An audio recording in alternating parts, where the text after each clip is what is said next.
নির্ভীক ভাইকে অনেক বছর ধরে ভালোবাসি আমি। সে আমার প্রথম অনুভূতি, আমার প্রথম প্রেম, যাকে নিয়ে আমি বুনি হাজার খানেক স্বপ্ন। তদ্রূপ আমি তার কাছে সবচেয়ে জঘন্য, যার ছায়াকেও ঘৃণা করেন তিনি। তবুও ছাড়ছি না পিছু, পড়ে আছি দাঁত কামড়ে। লাইফ থেকে একটা বছর পিছিয়ে গেলাম শুধু তাকে একটু দেখার লোভে।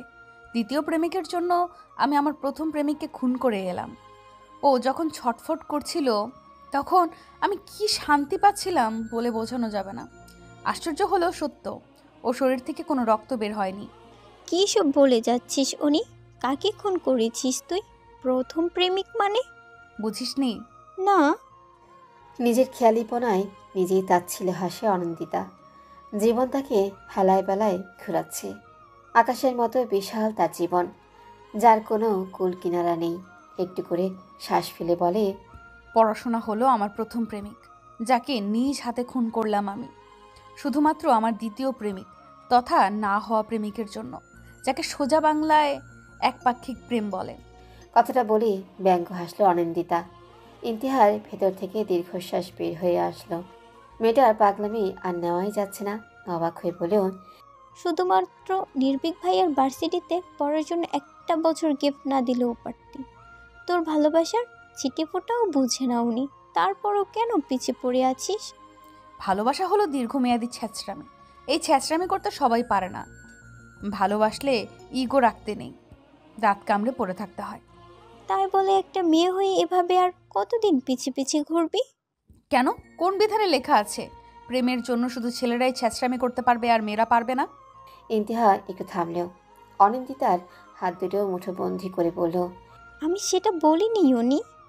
ইন্তেহা, তুই হয়তো আমায় সঠিক সাজেশনই দিচ্ছিস, কিন্তু বিশ্বাস কর, আমি নিজেকে দমিয়ে রাখতে পারছি না। চেষ্টা করেছি, লাভ হয়নি। প্রেমের আগুনে দগ্ধ হতে বেশ ভালোই লাগে। কষ্ট নিয়ে ভালোবাসতে শিখে গেছি আমি। এটা ঠিক না উনি। আমি তো ওনার উপর জোর খাটাচ্ছি না, তাহলে সমস্যা কোথায়? আমি তো আমার মতো করে নিজেকে কষ্ট দিচ্ছি, যদিও এটাই আমার কাছে সুখ কিংবা প্রাপ্তি। কথাটা নিছুকি তাচ্ছিলে স্বরে বলল অনিন্দিতা। লেকের ধারে বসে গসিপ করছিল দুজনে। গুড়ি গুড়ি বৃষ্টির মধ্যে বেশ ভালোই লাগছে। অনিন্দিতা আকাশের দিকে তাকালো। রৌদ্রময় আকাশটাকে মেঘ কেমন ঢেকে নিয়েছে, তবুও আকাশ সুন্দর। ঠিক তেমনিভাবেই প্রিয় মানুষটার শত অবহেলার পরও মানুষটার প্রিয়ই থেকে যায়। অনুভূতি ছাপিয়ে যদি পারো ঘৃণা করতে, তাহলে তুমি হবে সেরা, নাহলে জীবন বিষাক্ত নীল মৃদনায় ছেয়ে যাবে। ইন্থিয়া অবাক দৃষ্টিতে অনিন্দিতার দিকে তাকালেও স্টাইলিশ, বুদ্ধিসম্পন্ন, প্রতিবাদী সুপার ইগো নিয়ে বড় হওয়া মেয়েটা আজ কতটা পরিবর্তন এসেছে। শুধু ভালোবেসে সহ্য করে নিচ্ছে হাজারো বেদনা। কি ভয়ঙ্কর অনুভূতি নিয়ে বেঁচে আছে। ভালোবাসার হে কি শক্তি! ইন্থিয়া দীর্ঘশ্বাস ফেলেও নির্ভীক কেন যে উপেক্ষা করে মেয়েটাকে। কোনো দিকে এর কমতি তো নেই, তবু অনিন্দিতা অসহায়। হয়তো এটাই নিয়তি, কারণ মানুষ কখনোই পারফেক্ট হয় না। ইন্থিয়া ঘড়িতে টাইম দেখলো 4:40 বাজে। মেয়েটা হুড়মুড়িয়ে উঠে গেল। আজ রক্ষে নেই, বাসায় গেলে নিশ্চয়ই মা কেলানি দিবে। অনিন্দিতা ইন্তিহার চঞ্চলতা অনুভব করলো, তবুও তাকালো না। আমি যাই রে উনি, আজ আম্মু নির্ঘাত খুন্তি হাতে মারবে। তুইও তাড়াতাড়ি চলে যাস। অনিন্দিতা উত্তর করলো না। ইন্তিহার ছুট লাগালো। ভার্সিটি শেষ হয়েছে 2 বাজে। এত দেরির জন্য আজ মার খেতেই হবে। ব্যাগ থেকে একটা ছবি বের করলো অনিন্দিতা। ছবিটার ছিটে ফোটাও পানি পড়তে ব্যস্ত হয়ে পানিটুকু মুছে নিল। কিছুক্ষণ তাকিয়ে রইল। চোখ থেকে 2 ফোঁটা পানি গড়িয়ে পড়তে ডান হাতে তর্জনী দিয়ে মুছে নিল তৎক্ষণাৎ। নির্ভীক মাহাতাব, আর কতদিন? খুব বেশি চাওয়া তো ছিল না, শুধু একটু কাছাকাছি থাকতে চেয়েছিলাম। রোজ আপনার মায়া ভরা মুখটা দেখতে চেয়েছিলাম। মাদক দ্রব্যের মতো কণ্ঠটা আঁকড়ে ধরতে চেয়েছিলাম, সেটাও সহ্য হলো না। আপনি ইচ্ছে করে এনএসইউতে জব নিলেন, খুব ভালো করেই জানতেন আমি এনএসইউতে চান্স পাবো না। এত দূরত্ব নিয়ে থাকতে চান আপনি। কখনো আপনার কাছে ব্যাঘাত ঘটিয়েছি? শুধু একবারই বলেছিলাম ভালোবাসি, তার শাস্তিস্বরূপ আমাকে পরানোই ছেড়ে দিলেন। অনিন্দিতা থামলো, 2 চোখ মুছিয়ে নিয়ে উঠে দাঁড়ালো। ছবিটা সযত্নে রেখে দিয়ে হাঁটা লাগালো। 1 বছর কেন, 10 বছর গ্যাপ দিতে হলেই দিবে। তবুও এনএসইউতেই অ্যাডমিশন নেবেই। সন্ধ্যা 6টার দিকে বাসায় ফিরে অনিন্দিতা।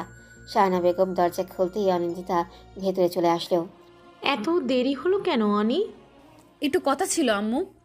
তোর সিদ্ধান্ত এখনো বদলাবে না?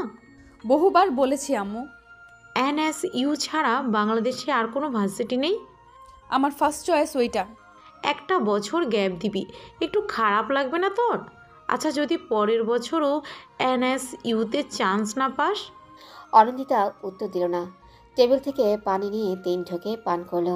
শাহানা রেগে গিয়ে বললেন, এটা কি রকম পাগলামি? চান্স না পেলে আবার গ্যাপ দিব? অনি, রাগ দেখিয়ে লাভ নেই আম্মু, তুমি জানো আমি প্রচণ্ড জেদি। শাহানা ক্যাবিনেট থেকে ফ্লাওয়ার ভাসটা ছুঁড়ে ফেলে দিলেন। সঙ্গে সঙ্গে কয়েক টুকরো হয়ে ভেঙে গেল। অনিন্দিতা সেদিকে পাত্তা দিল না। ব্যাগ নিয়ে সোজা নিজের রুমেই চলে আসলো। ফ্ল্যাশব্যাক। আপনার বয়স মাত্র 17 অনিন্দিতা। প্রেমের বয়স হয়নি এখনো। পড়াশোনায় মনোযোগী হন। নির্ভীকের কণ্ঠে মাথা নিচু করে নিল অনিন্দিতা। কলেজে অ্যাডমিশনের জন্য নির্ভীক তাকে পড়াতে আসে। নির্ভীক হলো ওদের প্রতিবেশী, ওদের ফ্ল্যাটের অপোজিটেই থাকে।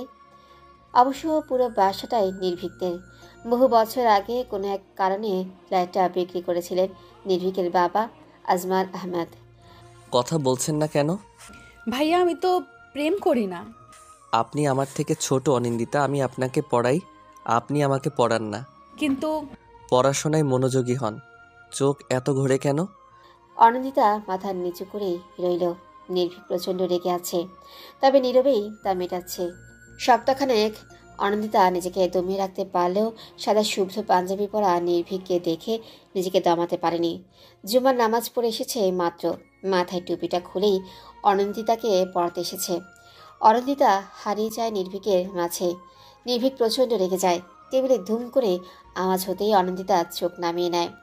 অপ্রস্তুত বোধ করে, তবুও বলে, আমি আসলে কোনো অজুহাত চাই না আমি। আপনি জানেন না আমি বিদেশ থেকে পড়াশোনা করে এসেছি।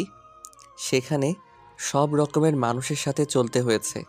23 বছর পার করেছি, চোখে কালো কাপড় বেঁধে নয়। নির্ভীক ভাইয়া, আমি আপনাকে পছন্দ করি আসলে। অনিন্দিতা, নির্ভীকের চিৎকারে অনিন্দিতা কেঁপে ওঠে। নিজের ভুলটা বুঝতে পারে নির্ভীক। গলা নামিয়ে বলে, আপনি নিজেকে সংযত রাখুন অনিন্দিতা। আপনাকে আমি ভালোবাসি নির্ভীক, আমার সাথে এমন কেন করেন? বড় হওয়া সত্ত্বেও সবসময় আমাকে আপনি বলে সম্বোধন কেন করতে হবে? রাগে কটমট করতে থাকে নির্ভীক। মেয়েটাকে বুঝিয়ে কোনো লাভই হবে না। অনিন্দিতার কথার উত্তর না দিয়ে নির্ভীক চলে যায়। অনিন্দিতা কষ্ট পায়, নীরবে চোখের পানি ফেলে। সারা রাত কাঁদে নিজের প্রিয় নোটটাতে লেখালেখি করে। ভালোবাসি নির্ভীক। পরদিন সকালে ঝড়টা অনিন্দিতার হৃদয়কে ব্যথিত করে। নির্ভীক আর তাকে পড়াতে পারবে না শুনে ব্যগ্র হয়ে ধরা গলায় বলে, নির্ভীক ভাইয়া, আমাকে আর পড়াবে না কেন? ছেলেটা তোর ভালোর জন্য কদিন পড়িয়েছে। তোর আঙ্কেলই পড়াতে বলেছিল। তোর পড়ার জন্য ছেলেটা ঘোরাঘুরিও করতে পারেনি, এখন একটু বিরতি চায়।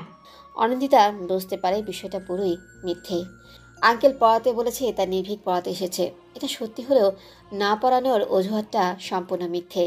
ভালোবাসি বলাতেই নির্ভীক তাকে পড়াবে না। আর অনিন্দিতার কোচিংয়ে যাওয়া হলো না সেদিন। সারাদিন কেঁদেই বুক ভাসালো। এখন নির্ভীককে নিয়ম করে দেখতেও পাবে না। মাঝে কেটে যায় একটা সপ্তাহ। অনিন্দিতা ছলে বলে কৌশলে নানান বাহানা দিয়ে নির্ভীকদের বাসায়তে যাওয়া শুরু করে, কিন্তু একবারও দেখা পায়নি। আজ আবার যায়। কলিংবেল চাপতেই চারুলতা আহমেদ দরজা খুলে দিলেন। অনিন্দিতাকে দেখে একগাল হাসলেন, হাতের ইশারায় বললেন, অনিজে আয় আয় ভেতরে আয়। অনিন্দিতা ভেতরে গেল। সোফাতে আয়েশ করে বসতেই চারুলতা কিচেনে চলে গেলেন। চোখ ঘুরিয়ে ঘুরিয়ে পুরো ফ্ল্যাটটা দেখতে লাগলো। বেশ দামি জিনিসপত্রে গোছানো ফ্ল্যাট। ফ্ল্যাট বলে ভুল হবে, কারণ ফ্ল্যাটটা দোতলা মডেলের, অর্থাৎ ডুপ্লেক্স বাসার মতো করে করা। অনিন্দিতা উকি ঝুঁকি মারতে লাগলো। এখান থেকে নির্ভীকের রুমটা সরাসরি দেখা যায় না। মিষ্টি হাতে চারুলতা ফিরে আসলেন। অনিন্দিতা হেসে তাকালো। একটা মিষ্টি খেয়ে আর খেলো না, কারণ ছানার মিষ্টি ওর পছন্দ নয়, গলায় আটকে যায়। এই বাটিতে কি এনেছিস অনি? আম্মু মুরগির মাংস পাঠালো আন্টি। আজ নাকি তুমি খাসির মাংস রান্না করেছো, আর নিহাল ভাইয়া না খেয়ে বেরিয়ে গেছে। আর বলিস না, ছেলেটা হয়েছে এক পাগল। খাসির মাংস একটুও পছন্দ করে না, রান্না করলেই সেদিন ভাত না খেয়েই চলে যায়। অনিন্দিতা একটু হাসলো। আনমনেই বলে উঠল। আমিও তো খাই না। চারুলতা মাংসের বাটিটা নিয়ে রেখে দিলেন।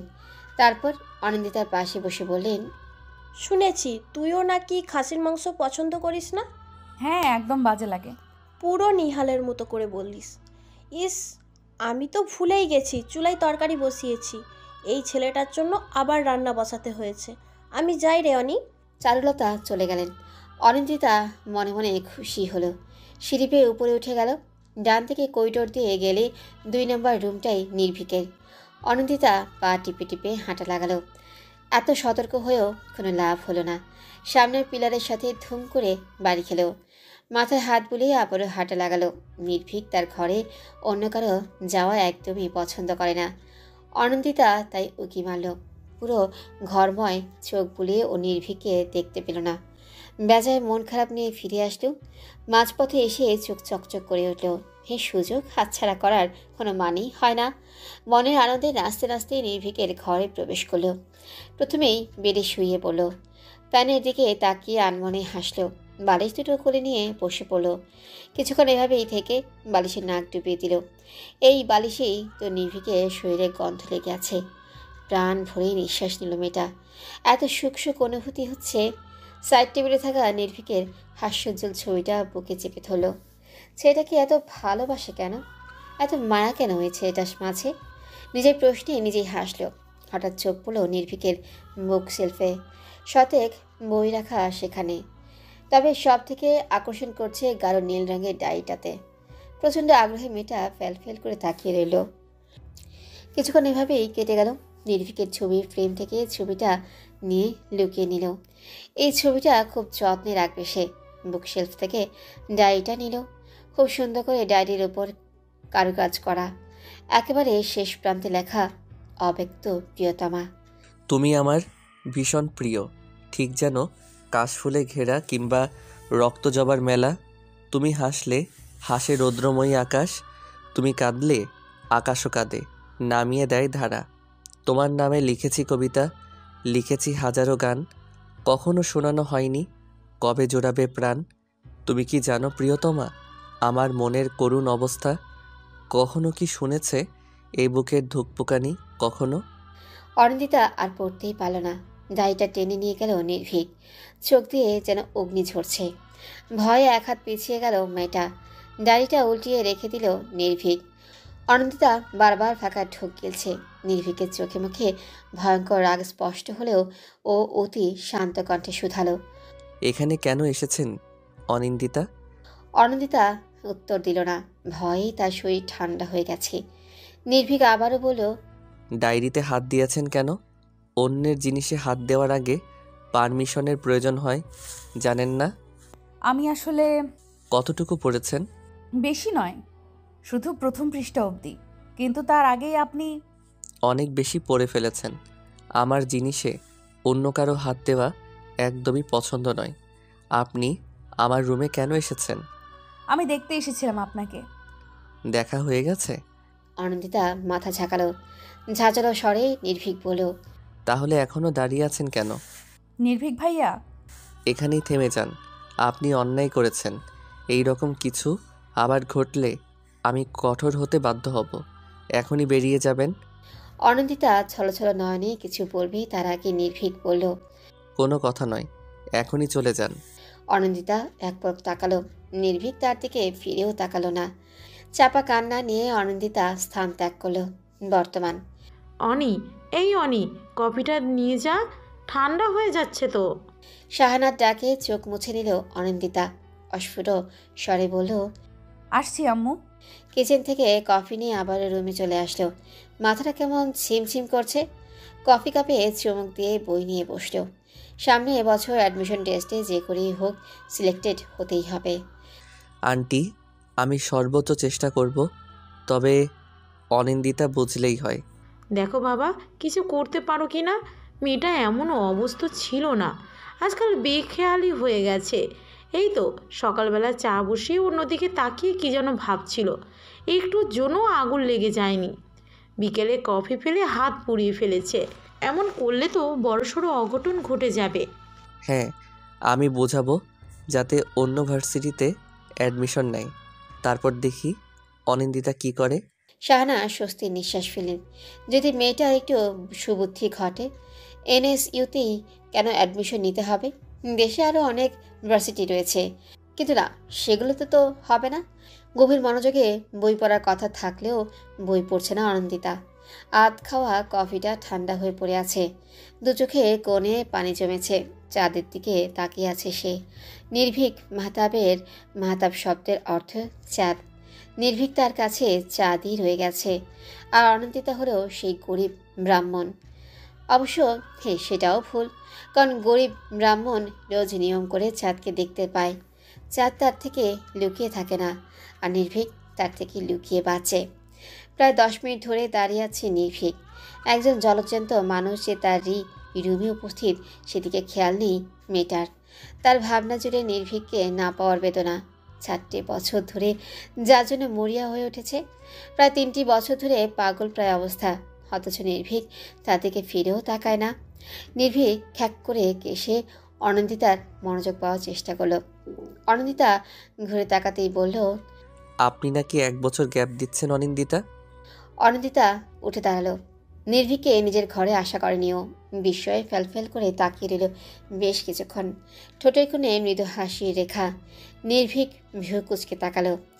আমার কথা শুনতে পাচ্ছেন অনিন্দিতা? অনন্দিতা হকচকিয়ে উঠল।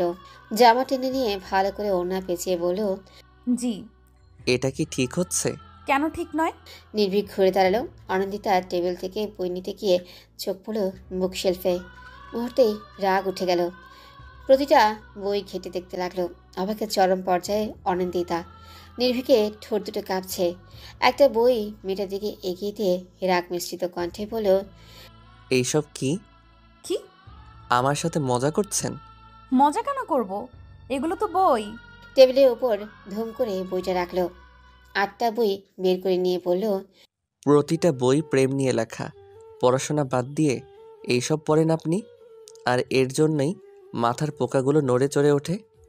আপনি কি করে জানলেন এসব প্রেমের বই? নির্ভীক হকচকিয়ে উঠল। প্রশ্ন এড়াতে বলল, আমি এগুলো নিয়ে যাচ্ছি। প্রেমের সংলাপ না পড়ে বই পড়ুন, কাজে আসবে। চাই না আমার কোনো কাজ। জেদ করছেন? না, জেদ করছি না। আমি শুধু জানি একজনকে ভালোবাসি। থেমে যান। এনএসইউতে চান্স পাওয়ার ইচ্ছাটার একমাত্র কারণ যে আমি, সেটা খুব ভালো করেই জানি। এইসব পাগলামি বন্ধ করুন। এতে বিন্দুমাত্র লাভ হবে না, বরং যে নিজের ক্ষতি করছেন। অনন্দিতা চোখ দুটো নামিয়ে নিল। নিজের দুর্বলতা দেখিয়ে কোনো লাভ নেই। পেছন ফিরে নিয়ে বলল, আমি পাগলামি করছি না। আমার এনএসইউতে অ্যাডমিশন লাগবে, সেটা যে করেই হোক। নির্ভীকে প্রচণ্ড রাগ উঠে গেল। সমস্ত রাগ বইয়ের উপর উঠালো। বইগুলো দুমড়ে মুচড়ে নিয়ে চলে গেল। নির্ভীকেরও যেতেই চাপা কান্নায় ভেঙে পড়ল মেয়েটা। যে জায়গাটায় নির্ভীক দাঁড়িয়েছিল সেই জায়গায় হাত বুলালো। যে জায়গায় নির্ভীক হাত ছুঁয়েছিল সেই জায়গায় ঠোঁট ছোঁয়ালো। চাঁদের আলো মেয়েটার মুখ উজ্জ্বল হয়ে গেছে। নির্ভীকের দাঁড়ানোর জায়গায় শুয়ে রইল। পাগলামি, ভালোবাসা হলো এক বিচিত্র অনুভূতির বড়সড় পাগলামি। অনি, এই অনি, মেঝেতে শুয়ে আছিস কেন মা? শরীর খারাপ করছে? অনি, এই অনি। মায়ের ডাকে চোখ পিটপিট করে তাকালো। মেঝেতে ঘুমানোর কারণে গালের এক পাশ লাল হয়ে আছে, সাথে গালে দুটো দাগও হয়েছে। হাই তুলে অনন্দিতা বলল, কি হয়েছে আম্মু? এখানে শুয়েছিস কেন? কাল তো গরম ছিল না, তাহলে জ্বর হয়েছে নাকি? ঘুমের ঘোরে পড়ে যাসনি তো? আম্মু একটু শান্ত হও। এমনি ভালো লাগছিল না, তাই শুয়েছিলাম। এখন বলো কি হয়েছে? মেঝে থেকে উঠ আগে, তোর আব্বু এসেছে, তোর সাথে কথা বলতে চাচ্ছে। অনন্দিতা উঠে দাঁড়ালো। ঘুরতে তাকিয়ে দেখলো 9টা বাজে। কক্সবাজার থেকে এত সকাল সকাল এসে পড়লেন কি করে? যা, ফ্রেশ হয়ে আয়, আমি নাস্তা রেডি করছি। শাহানা চলে গেলেন। অনিন্দিতা বিছানা থেকে ফোনটা নিয়ে নির্ভীকে প্রোফাইল ঘাটল। 5 ঘন্টা আগে অ্যাক্টিভ ছিল মানুষটা। অনিন্দিতার ভ্রু বেঁকে গেল। ছেলেটা রাতে ঘুমায়নি নাকি? হঠাৎ করে অনিন্দিতার বুকে মোচড় দিয়ে উঠল। নির্ভীক কি কাউকে ভালোবাসে? 2 বছর আগে নির্ভীকের ডায়েরিতে তো তেমনই লেখা ছিল। আপু, এই আপু, আর কতক্ষণ? হীরের কণ্ঠে ফোনটা রেখে দিল। ভাবনাগুলো নিয়েই বাথরুমে চলে আসলো। ফ্রেশ হয়ে এসে সোজা ড্রয়িং রুমে চলে আসলো। আরশাদ হক রিমোট নিয়ে টিভির চ্যানেল পাল্টাচ্ছেন। অনিন্দিতাকে দেখে বললেন। পাশে এসে বসো অনি। অনিন্দিতা বসলো না। আরশাদ ভ্রু কুচকে তাকালেন। মেয়েটা কেমন চুপচাপ হয়ে গেছে। বাড়ি মাতিয়ে রাখা মেয়েটার এমন করুণ দশা কেন? কি হলো? কখন এলে আব্বু? কিছুক্ষণ আগে। ফ্লাইটে করে এসেছো? ভাবলাম তাড়াতাড়ি আসা ও যাবে আর ভেজালও কম হবে। অনিন্দিতা একটু হাসলো। আরশাদ উঠে দাঁড়ালেন। মেয়ের মাথায় স্নেহের হাত রেখে বললেন, তুমি তোমার সিদ্ধান্ত এখনো বদলাবে না। আমি এনএসইউতেই পড়তে চাই আব্বু। যদি টাকা নিয়ে চিন্তা করো তাহলে আমি পার্ট টাইম জব খুঁজে নিব। ছি মামনি, আমি টাকা নিয়ে কেন চিন্তা করব? তোমার বাবা মধ্যবিত্ত হলেও এনএসইউতে পড়ানোর ক্ষমতা রাখে। আমি এনএসইউতেই পড়তে চাই আব্বু। 1 বছর গ্যাপ যাওয়া আমার জন্য কোনো বিষয় নয়। কথাগুলো বলতে গিয়ে কেঁদে ফেলল অনিন্দিতা। আরশাদ নিভে গেলেন। মেয়েকে দু হাতে বুকে জড়িয়ে বললেন, আচ্ছা তাই হবে। আমি তোমার মাকে বুঝিয়ে বলবো। তুমি অ্যাডমিশনের জন্য মন দিয়ে পড়াশোনা করো, কেমন? ভোরবেলা উঠে পড়াশোনা করছিল অনিন্দিতা। এনএসইউতে চান্স পেয়েই ছাড়বে। নির্ভীক তাকে সাইলেন্ট চ্যালেঞ্জ করেছে। একবার হেরে গেছে, তবে এবার হারবে না। সবসময় নির্ভীকের জয় চাইলেও আজ নিজের জয় চাইছে। ভালোবাসাকে একটু দেখার জন্যই এত কিছু করা। না হলে সপ্তাহখানেক পার হয়ে গেলেও নির্ভীকের দেখা মিলে না। মাস পার হয়ে গেলেও কথা হয় না। নির্ভীকের ভার্সিটিতে পড়লে দিনে একবার হলেও দেখার সুযোগ মিলবে। গভীর মনোযোগে ব্যাঘাত ঘটল। বেশ বিরক্ত হয়ে তাকালো অনন্দিতা। আপু, একটু শাড়িটা পরিয়ে দেবে প্লিজ? শাড়ি হাতে দাঁড়িয়ে আছে হের। অনিন্দিতা বেশ অবাক হলো। শাড়ি পরতে পছন্দ করে না হের। কোনো বিশেষ অনুষ্ঠান ছাড়া শাড়ি পরা হয় না তার। হঠাৎ করে শাড়ি কেন পরবি? তোর তো শাড়ি পছন্দ নয়। আরে সাদে কি শাড়ি পরছি? আজ তো আমাদের নবীন বরণ, কলেজে ফার্স্ট ডে, ভুলে গেলে? আজ নবীন বরণ? হ্যাঁ, একটু পরিয়ে দাও না প্লিজ, সবাই শাড়ি পরে আসবে। আচ্ছা আয়। হিরকে শাড়ি পরিয়ে দিল। তবে শাড়িটা বেশ পাতলা হওয়ায় শরীরের বেশ কিছু অংশ ফুটে উঠেছে। হির একটু স্বাস্থ্যবান হওয়াতে শাড়িটা মোটা করে পরানো সম্ভব নয়। অনিন্দিতা দীর্ঘশ্বাস ফেলে বলল, আমি আমার একটা শাড়ি নিয়ে আসছি। কিন্তু আমি কি পুরনো শাড়ি পরে অনুষ্ঠানে যাব? সমস্যা কোথায়? 2 একবারই তো পরেছি। না, আমি পুরনো শাড়ি পরে যাব না, সবাই আমাকে লেকফুল করবে। হির মন খারাপ করে নিজের ঘরে চলে গেল। অনিন্দিতার বেশ খারাপ লাগলো। দীর্ঘশ্বাস ফেলে কাবার্ড খুলল। একটা বক্স থেকে পার্পল রঙের শাড়ি বের করলো। শাড়িটা খুব পছন্দের, কখনো পরা হয়নি। নির্ভীকের পছন্দের রঙে কিনেছিল। ভেবেছিল নির্ভীক এর সাথে প্রথম ঘুরতে যাওয়ার সময় শাড়িটা পরবে। না, সেই ইচ্ছেটা আর হয়ে ওঠেনি। শখের জিনিস তো ঘরেই পুরনো হয়ে গেল। তার থেকে না হয় হিরই পড়ল। শাড়িটাতে হাত বুলিয়ে মৃদু হাসলেও অনিন্দিতা। রাত দিন এক করে পড়াশোনা চালাচ্ছে অনিন্দিতা। মেয়ের পড়াশোনা দেখে বেশ খুশি হলেন আরশাদ। এনএসইউতে অ্যাডমিশন নেওয়ার জন্য কি খাটুনিটাই না খাটছে। আরশাদ হক পেশায় একজন সৎ ডক্টর। 2 মেয়ে আর স্ত্রীকে নিয়েই তার পরিবার। বাবা মা গত হয়েছে বহু বছর। অনেক কষ্ট করে প্রতিষ্ঠিত হয়েছেন, আর তাই পড়াশোনার গুরুত্ব বোঝেন। ঘড়িতে টাইম দেখে বাসা থেকে বেরিয়ে গেলেন। মাসে 2-1বার সরকারি কাজে বিভিন্ন জায়গায় যেতে হয়। এবার যাচ্ছেন পঞ্চগড়। শাহানার মন খারাপ, কারণ পুরো 15 দিনের জন্য যাচ্ছে আরশাদ। স্বামীর প্রতি অফুরন্ত ভালোবাসা। অ্যারেঞ্জ ম্যারেজ হলেও ভালোবাসায় কমতি নেই। আরশাদ বাসা থেকে বের হতেই চাপা কান্নায় ভেঙে পড়লেন। হের মায়ের কান্নাতে বিরক্ত হলো। আম্মু, এই ফ্যাচ ফ্যাচ করে কান্না থামাও প্লিজ। তুমি যেইভাবে কাঁদো, আমার বান্ধবীরা তাদের 22 দিনের রিলেশন ভেঙে গেলেও এইভাবে কাঁদে না। হীরের কথায় শাহানা ছুটে গেলেন। পায়ের জুতোটা উঠিয়ে বললেন, মারবো এক চর। অসভ্য মেয়ে, মায়ের কাছে বন্ধু মহলের কুকর্ম শোনাচ্ছ। তোর বাবার সাথে আমার 22 বছরের সম্পর্ক, বুঝলি? 22 বছরের সম্পর্ক। তো এর জন্য ফ্যাচ ফ্যাচ করে কাঁদবে? আব্বু তো 15 দিন পরে চলে আসবে, সমস্যা কোথায় বলো তো? প্রচণ্ড বিরক্তি নিয়ে স্থান ত্যাগ করলেন শাহানা। এই মেয়েটা যেমন তেরা ঠিক তেমনি অসভ্য। অন্যদিকে বড় মেয়েটা হয়েছে পাগল প্রকৃতির। ফার্স্ট চয়েস যেটা সেটাই চাই। 2 মেয়েকে প্রায় 20 বছর যাবৎ সহ্য করে যাচ্ছে। এত আদর দিয়ে বাদর হয়েছে। কি বিড়বিড় করছো আম্মু? অনন্দিতার কথাতে ঘাড় ঘুরে তাকালেন। ডাইনিং গোছাতে গোছাতে বললেন, এসে পড়েছিস? তোর আব্বু তো এই মাত্র পঞ্চগড় চলে গেল। কি? হ্যাঁ, মিনিট 10 হলো। আমাকে ডাকবে না একবার? আব্বু তো 15 দিনের জন্য গেল। তোর আব্বুই বারণ করেছে, ফোন করে কথা বলতে বলেছে। আপাতত এই গ্লুকোজটা খা, শরীরে জোর আসবে। একটা বছর ধরে কম খাটনি তো যাচ্ছে না। অনিন্দিতা গ্লুকোজের পানিটা নিল, একটু খেয়ে আবারও রেখে দিল। হঠাৎই মনে পড়ো আজ শুক্রবার। উল্লসিত মন নিয়ে ছাদের দিকে পা বাড়ালো। লাল নীল নানা রঙের নয়নতারা ফুল ফুটে রয়েছে। ছাদের এক অংশ জুড়ে বাগান করেছে নির্ভীক। পড়াশোনাটা বিদেশে করলেও ও প্রতি 3 মাস অন্তর বাংলাদেশে এসে ঘুরে যেত সে। প্রায় 6 বছর যাবৎ এই বাগান তৈরি করা হয়েছে। গত 4 বছর ধরে অনিন্দিতা নিজেও এই বাগানের যত্ন করে। অবশ্যই নির্ভীকের অগোচরে, কারণ নির্ভীক দেখে ফেললেই সর্বনাশ। এক বলতি কথার সাথে জ্ঞান শুনিয়ে দেয়। বাগানের ফুলগুলো একটু একটু করে ছুঁয়ে দিল। বড় আপন এই ফুলগুলো, কারণ প্রতিটা ফুলে নির্ভীকের স্পর্শ, যা ওর কাছে ভীষণ প্রিয়। চিলেকোঠা দিয়ে কারো পায়ের আওয়াজ পাওয়া গেল। অনিন্দিতা দ্রুত সরে গেল। পানির ট্যাঙ্কের পেছনে লুকিয়ে পড়েছে। নির্ভীক এই সময়টাতে প্রতি শুক্রবার স্পেশালভাবে বাগানের যত্ন করে, সাথে খানিকটা শরীরচর্চা। নির্ভীক বাগানের ভেতরে প্রবেশ করলো। দুটো গাছকে স্পর্শ করে ভ্রু কুচকে দিল। একটু একটু করে প্রতিটা গাছ স্পর্শ করলো। কিছুক্ষণ থম মেরে দাঁড়িয়ে রইল। পেছন ঘুরে তাকালো। চোখ দুটো রক্তলাল। শ্যামরঙা গালে লাল আভা যেন কাঠিন্য প্রকাশ করছে। প্রচণ্ড রাগে চোয়াল শক্ত হয়ে গেছে, কপালে ভাঁজ পড়েছে। অনিন্দিতা চিত্ত কেঁপে উঠল। নির্ভীকের মুখের এমন ভঙ্গিমা দেখে অনিন্দিতার মন বিষিয়ে গেল। কোথাও এক অদ্ভুত কষ্ট অনুভব হলো। নির্ভীক কেন তো রেগে আছে? একটু আগেই তো ঠিক ছিল। অনিন্দিতার ভাবনার মাঝে নির্ভীকের কঠিন স্বর ভেসে আসতো। বেরিয়ে আসুন অনিন্দিতা। মেয়েটা চমকে গেল। নিজের কানকে যেন বিশ্বাসই হচ্ছে না। ফাঁকা ঢোক গিলিয়ে আরেকটু চেপে লুকিয়ে রইল। দ্রুত বেরিয়ে আসুন অনিন্দিতা, খুব খারাপ হয়ে যাচ্ছে কিন্তু। অনিন্দিতা কাপা শরীরে বেরিয়ে আসলো। নির্ভীক তার দিকে এক পলক তাকিয়ে পেছন ঘুরে নিল। অনিন্দিতা কষ্ট পেল।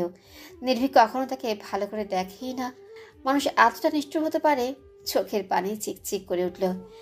এমন এক মানুষের প্রেমে পড়েছে যে বিন্দু মাত্র সহ্য করতে পারে না তাকে। তবুও মেয়েটা হাসল। নির্ভীকের ঠোঁটের হাসি দেখার জন্য নির্দ্বিধায় এক সমুদ্র ডুব দিতে পারে। এই সময় কেন এখানে এসেছেন? এমনি ভালো লাগছিল না তাই। মিথ্যে বলছেন আপনি। অনিন্দিতা উত্তর দিল না। নির্ভীক কাঁটাযুক্ত গোলাপ গাছে হাত বোলাতে লাগলো। অনিন্দিতা চমকে উঠল। চোখ দুটো যেন হন্তদন্ত হয়ে গেছে। এক পা এগিয়ে বলল, নির্ভীক ভাইয়া আপনি? অনিন্দিতা নাম দেওয়ার সাথে সাথে গোলাপ গাছটাকে চেপে ধরল নির্ভীক। মুহূর্তেই হাঁটা ছিন্ন বিচ্ছিন্ন হয়ে রক্ত ঝরতে লাগলো। অনিন্দিতা ডুকরে কেঁদে উঠল। তাদের দাঁত চেপে নির্ভীক বলল, এখানেই থেমে যান, আর এক পা বাড়ালে ভয়ঙ্কর কিছু হয়ে যাবে। নির্ভীক ভাইয়া। আগাবেন না। অনিন্দিতা নির্ভীকের কথার দিকে পাত্তেই দিল না। জলভরা নয়নে ছুটে আসলো নির্ভীকের কাছে।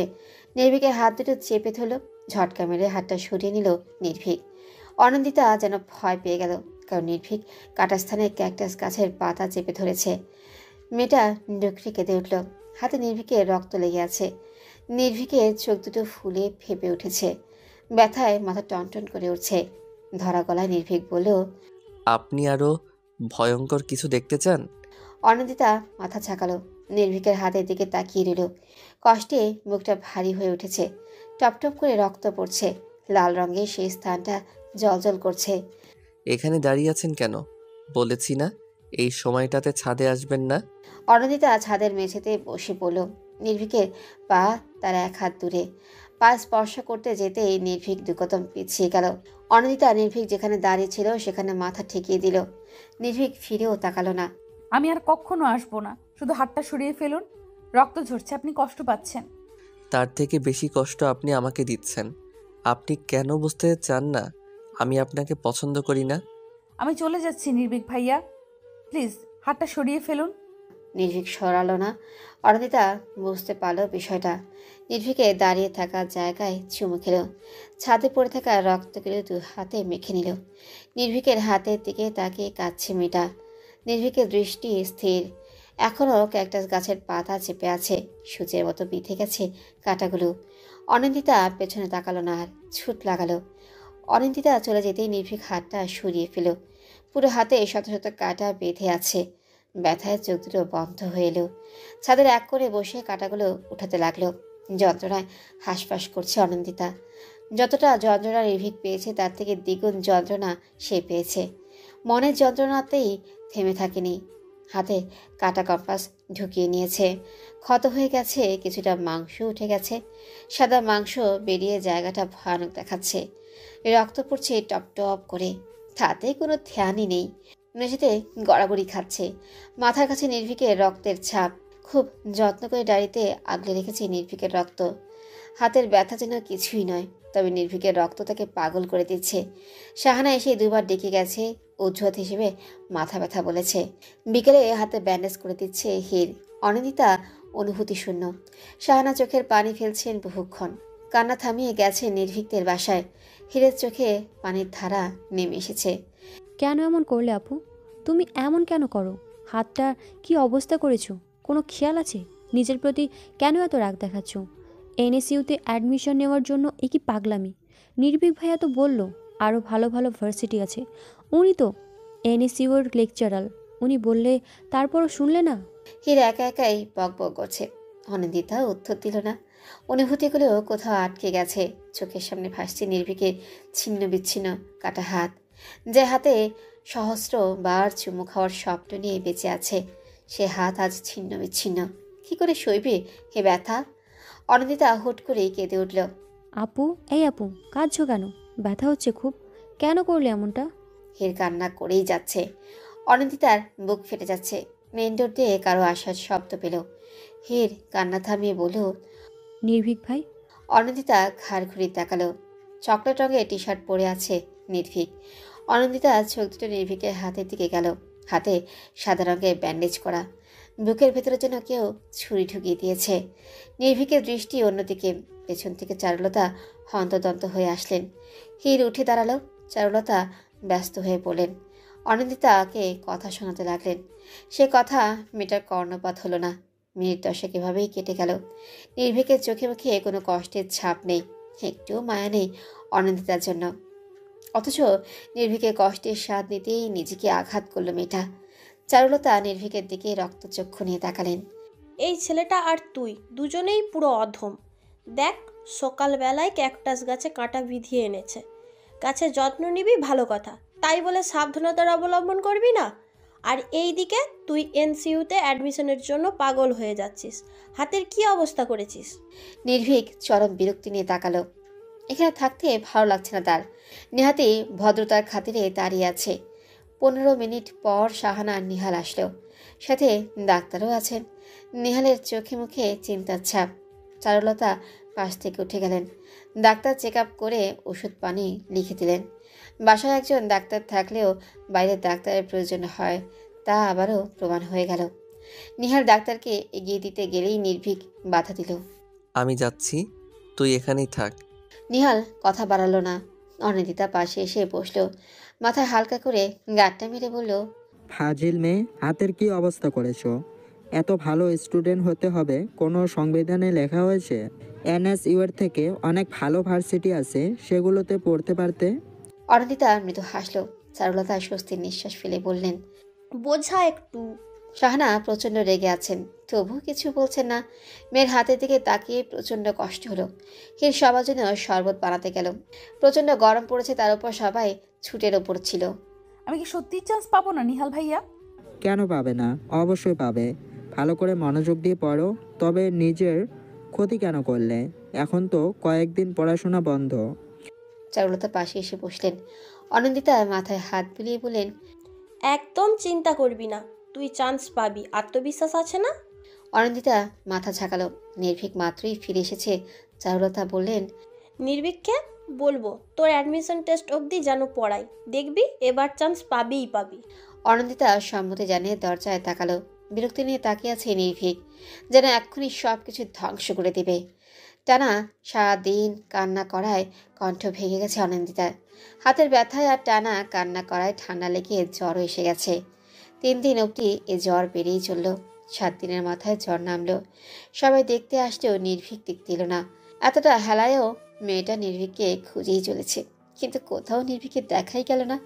মাঝে একদিন ডাক্তার দেখানোর জন্য বের হচ্ছিল, সিঁড়িতে নামার সময় চোখাচোখি হয়, তবে নির্ভীক তার খোঁজ নেয়নি। শাহানার সাথে দু একটা কথা বলে চলে গেছে। প্রচণ্ড কষ্ট নিয়ে 10-10টা দিন কাটিয়ে দিল অনিন্দিতা। এখন শরীর অনেকটাই সুস্থ। চারুলতার কথা অনুযায়ী আজ নির্ভীক পড়াতে আসবে। বেজায় খুশি মেয়েটা, কতদিন পর আজ নির্ভীককে দেখতে পাবে। পরিপাটি হয়ে বসে আছে অনিন্দিতা। যদিও নির্ভীক তার দিকে ফিরেও তাকায় না, তবুও নিজেকে পারফেক্ট দেখানো চাই। হঠাৎ করেই ফোনটা বেজে উঠল। ইন্তিহা কল করেছে। রিসিভ করেই বলল, হ্যাঁ ইন্তেহা, বল। এখন কেমন আছিস তুই? ভালো। এখনো মন খারাপ? নির্ভীক ভাইয়া তোকে দেখতে আসেনি না? আরে তা কেন হবে, এই তো সেদিনও সিঁড়িতে দেখা হলো। অত ঘটা করে দেখা সাক্ষাৎ হয় নাকি? কথাগুলো বলার সময় আনন্দিতা স্বর কেঁপে উঠল। কত কষ্টে নিজের আবেগ লুকিয়ে আছে তা নিজেও জানে না। ইন্তিহা দীর্ঘশ্বাস বুঝিয়ে দিলেও সে ধরা পড়ে গেছে। আমাকে বোঝাতে হবে না আর। আজ থেকে নির্ভীক ভাইয়া তোকে পড়ানোর কথা, তাই না? হ্যাঁ, আন্টি তো বলেছে, দেখি উনি আসেন কিনা। আচ্ছা ঠিক আছে, ভালো করে পড়িস। কিন্তু এমনিতেই একটা বছর পিছিয়ে গেলি। এখন রাখছি, কেমন? আচ্ছা। অনিন্দিতা ফোন রেখে দিল। চোখে পানি চিকচিক করছে। পেছনে ঘুরতেই নির্ভীককে দেখতে পেল। অবাক চোখে তাকালো। নির্ভীক তার বুকশেলফ নাড়াচাড়া করছে। কখন এলেন উনি? কিছু ম্যাথ লিখে দিয়েছি, সলভ করুন। অনিন্দিতা মাথা ঝাঁকালো ঠিকই, তবে চোখ সরালো না। ব্ল্যাক ট্রাউজারের সাথে ছাই রঙা টি শার্টটা এত ভালো ছানায় ছিল না। নির্ভীক পেছনে ঘুরে তাকালো। অনিন্দিতাকে তাকিয়ে থাকতে দেখে বেশ বিব্রত হলো, তবে তেমন কিছুই না বলে বই দুটো টেবিলে রাখলো। অনিন্দিতার সেদিকে খেয়ালই নেই। দেখা শেষ হলে পড়তে বসুন। অনিন্দিতা চমকে তাকালো। নির্ভীকের কথায় খানিকটা লজ্জা পেল। নির্ভীকে ডান হাতের দিকে বারবার তাকানোর চেষ্টা চালালো, তবে ব্যর্থ হলো। ছেলেটার হাতে এখনো কি যন্ত্রণা হয়। স্কেল দিয়ে টেবিলে বাড়ি দিতে অনিন্দিতা চমকে উঠল। নির্ভীক মুখে কাঠিন্য এনে বলল, আমি কি চলে যাব? সরি। নির্ভীক উত্তর দিল না। অনিন্দিতা পড়তে বসলো। বারবার মনোযোগে ব্যাঘাত ঘটছে। হঠাৎ করে নির্ভীকের ফোন আসলো। ফোন রিসিভ করে ব্যালকনিতে চলে গেল। লেকের ধারে বসে আছে রোজ। মেয়েটার সুশ্রী মুখে বিন্দু বিন্দু চিন্তার ছাপ। সূর্য তার সারাদিনের কর্মব্যস্ততায় জীবন পেরিয়ে আকাশের বুকে নিজেকে লুকিয়ে নিয়েছে। ভারী নিঃশ্বাসের শব্দ কেমন নিস্তব্ধতায় সুর তুলেছে। বারবার ঘুরে দেখছে সে। উপায় না পেয়ে ফোনে নাম্বার ডায়াল করে কল লাগালো। আর কতক্ষণ লাগবে নির্ভীক? আসছি তো। রাস্তায় প্রচণ্ড জ্যাম ইয়ার। জ্যামে বসে থাক তুই। এদিকে পুরো লেক ফাঁকা হয়ে গেছে, কেউ তুলো নিয়ে গেলে আমাকে আর পাবি বল? রাগ করিস না, একটু ওয়েট কর, এসেই পড়েছি। আচ্ছা আয়। রোজ কল কেটে মৃদু হাসল। ফোনের লক স্ক্রিনে তার আর নির্ভীকের হাস্যজ্জ্বল ছবি। কানাডাতে ভার্সিটির শেষ দিনের ছবিটা তোলা। দীর্ঘশ্বাস ফেলে নির্ভীকের অপেক্ষা করতে লাগলো। মিনিট 10 পর নির্ভীক চলে আসলো। রোজ হালকা হেসে সেদিকে আসলো। নির্ভীকে এক হাতে জড়িয়ে বলল, অসভ্য, প্রথম দিনেই এত লেট? সরি। রোজ বিগলিত হাসল। নির্ভীকের বা হাতটা গোটানো দেখে ভ্রু কুচকাল। খপ করে নির্ভীকের হাত ধরতে যেতে নির্ভীক সরে গেল। দেখা হাতে কি আছে? দেখাবো না। খারাপ হয়ে যাচ্ছে কিন্তু। তো নির্ভীক, আমি কিন্তু তোকে খুব মারবো। নির্ভীক ভয় পাওয়ার ভান করে বলল, মাফ কর আমায়, দেখাচ্ছি তো, একটু ওয়েট। রোজ মাথা ঝাঁকালো। নির্ভীক পেছন থেকে একগুচ্ছ অর্কিড বের করে দিতেই রোজ লাফিয়ে উঠল। নির্ভীক মৃদু হাসি ফুটিয়ে তাকালো। রোজের সামনে আসা চুলগুলো টেনে দিয়ে বলল, এটার জন্যই এত লেট হলো। কতগুলো ফুলের দোকান ঘুরতে হয়েছে, সময় আর টাকা দুটোই গেছে। খোটা দিচ্ছিস? একটু একটু। রোজ কিলকিল করে হাসে। নির্ভীক হইতে সময় দেখে নিয়ে বলল, কোন রেস্টুরেন্ট? রেস্টুরেন্টে নয়, ক্যাফেতে যাব। রক্তরাঙা কাগজটাতে নাক ডুবিয়ে রেখেছে অনিন্দিতা। নির্ভীকের রক্তে ঘ্রাণ যেন তাকে পাগল করে দিচ্ছে। বারবার রক্তরাঙা কাগজটাতে ঠোঁট ছোঁয়াচ্ছে। নির্ভীকে স্পর্শ করা বইগুলো বুকে চেপে ধরেছে। বিকেলে কারোর সাথে কথা বলে বেরিয়েছিল নির্ভীক। তাতে একটু মন খারাপ হয়েছিল, তবে ভীষণ সুখ সুখ অনুভূতি হচ্ছে। যাওয়ার আগে নির্ভীক তাকে একবার ঘুরে দেখেছে, যদিও চোখে মুখে ছিল বিরক্তির নীল ছায়া। অনি, এই অনি, আসছি আম্মু। বইগুলো গুছিয়ে অনিন্দিতা চলে গেল। শাহানা ব্যথায় কুকড়ে গেছেন। হে পা টিপে দিচ্ছে। কি হয়েছে আম্মু? বাতের ব্যথাটা বোধ হয় বেড়েছে, সাথে মাথাটাও ঝিম মেরে আছে। আচ্ছা, আমি তেল মালিশ করে দিচ্ছি। তার আগে নাস্তাটা খেয়ে নে।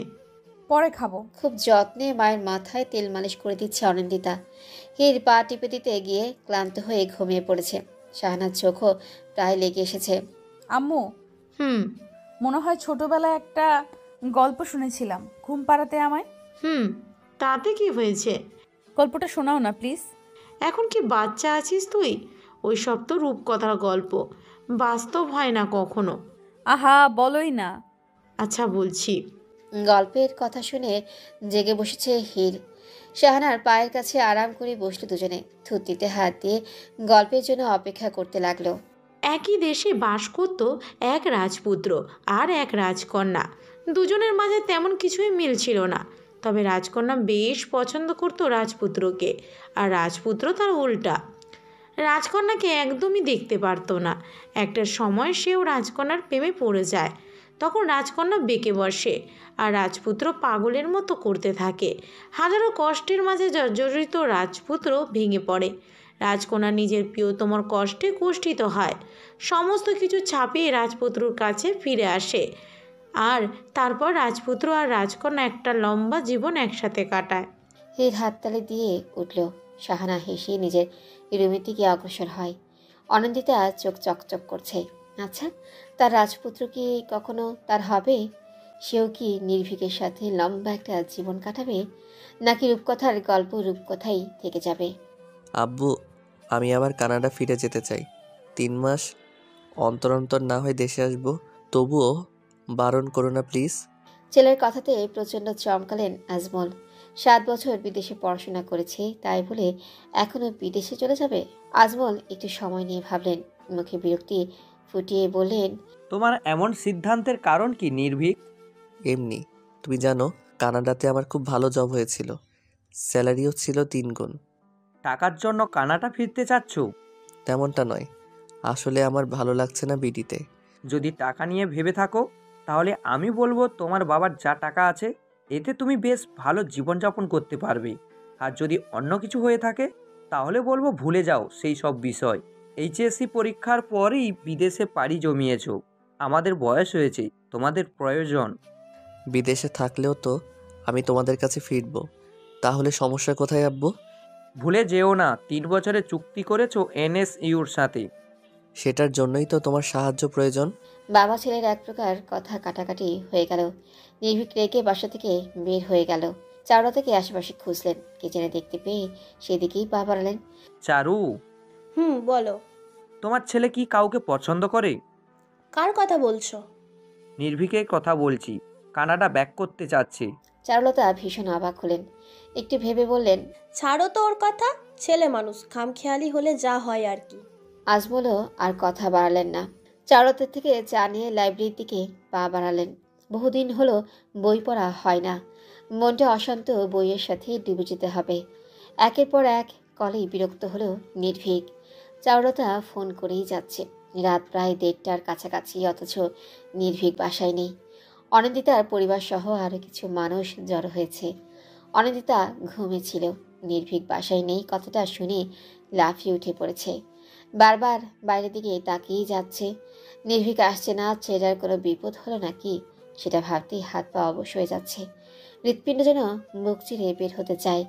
দম বন্ধ করা অবস্থা, কিন্তু কোনো এক শক্ত বলের কারণে ব্যাঘাত ঘটছে। চারুলতা কান্না জুড়ে দিয়েছে। রাত 2টো বাজতে চলেছে। নিহাল দীর্ঘশ্বাস ফেলেই নির্ভীককে খুঁজতে বের হবে, তখনই গাড়ির হর্ন বেজে উঠল। সবাই সেদিকে ছুটে গেলেও অনিন্দিতা গেল না। ওর দৃঢ় বিশ্বাস ওকে দেখলে আবারও রাগ করবে নির্ভীক। তাই পিলারে পাশ ঘেঁষে দাঁড়িয়ে রইল। মিনিট 5 পর সবাই চলে আসলো। নির্ভীককে দেখতে পেল না। মনের ভেতর যেন ঝড় তুলেছে। সবাই ভেতরে চলে গেলেও অনিন্দিতা গেল না, ছুটে গেল বাহিরের দিকে। অসাবধানতার কারণে দুম করে মাথায় বাড়ি খেল। তখনই বাসার ভেতরে আসলো নির্ভীক। অনিন্দিতা অশ্রুসিক্ত নয়নে তাকালো। প্রাণে যেন প্রাণ ফিরে পেয়েছে। নির্ভীকের মুখে চরম বিরক্তি বহিঃপ্রকাশ। তাতেও যেন মেয়েটার শান্তি। তীব্র গরমে তেজক রশ্মি যেন চূর্ণ বিচূর্ণ করে দিবে ভেতরটা। তারই মাঝে হেঁটে চলেছে অনিন্দিতা। বাঁ হাতে কপালে বেয়ে পড়া ঘামটুকু মুছে নিচ্ছে। মুহূর্তেই ঠান্ডা পানি গ্লাসের গায়ে জমে থাকা জলীয় বাষ্পের মতো আবারও ঘাম নেমেই যাচ্ছে। তপ্ত রোদ্দুরের রাশলিয়া চলছে বেশ কয়েকদিন। সারাদিনের কর্মব্যস্ততা কাটিয়ে সূর্যের মুখ লুকানোর কথা থাকলেও সূর্য তার বিপরীত দিকেই চলেছে। ব্যবসা কর্মে প্রাণ যেন বেরিয়ে আসবে। গনগনে সূর্য তার তেজস্বী ভাব দেখাতে ব্যস্ত। ঠিক তখনই চোখ যায় পাশে থাকা আইসক্রিম পার্লারে। মরুভূমিতে যেন এক ফোঁটা পানির আভাস মিলেছে। হুড়মুড়িয়ে ঢুকে যায় অনন্দিতা। এসির শীতল বাতাসে প্রাণ যেন সতেজ হয়ে ওঠে। একটু করে হাসে মেয়েটা। আইসক্রিম ফ্রিজের দিকে চকচকে চোখে তাকিয়ে থাকে। কোনটা নিবে ভেবেই পায় না সে। এটা তার সহজাত অভ্যাস। Miss may, I help you? অনিন্দিতা ভ্রু কুঁচকে তাকায়। ডেনিম জ্যাকেট পরিহিত ফর্সা ছেলেটাকে বেশ ভালোই লাগছে। যে কারো নজর কাড়ার শক্তি রয়েছে তার, কিন্তু সে রূপে অনিন্দিতার মন গলে না। ছেলেটা তার দিকে মোহদৃষ্টি দিয়ে আছে। অনিন্দিতা কোনো কথাই বলল না। ছেলেটা যেন লজ্জা পায়। ফ্রিজ থেকে আইসক্রিম তুলে নিয়ে পাশে থাকা টেবিলেই বসে পড়ে। অনিন্দিতা দ্বিধাদ্বন্দ্ব কাটিয়ে কুলফি তুলে নেয়। প্যাকেট খুলে এক বাইট দিবে কি দিবে না, তখনই চোখ যায় অদূরে বসে থাকা নির্ভীকের দিকে। চকচকে চোখে তাকায়, তবে পাশে থাকা মেয়েটাকে লক্ষ্য করে না সে। নির্ভীক এদিকেই এগিয়ে আসে। বিস্ময়ে হতবাক হয়ে ভুলে যায় লুকানোর কথায়। কারো ডাকে নির্ভীক পিছন ফিরে তাকায়। তখনই অনিন্দিতার মাথা চওড়াও করে আসে।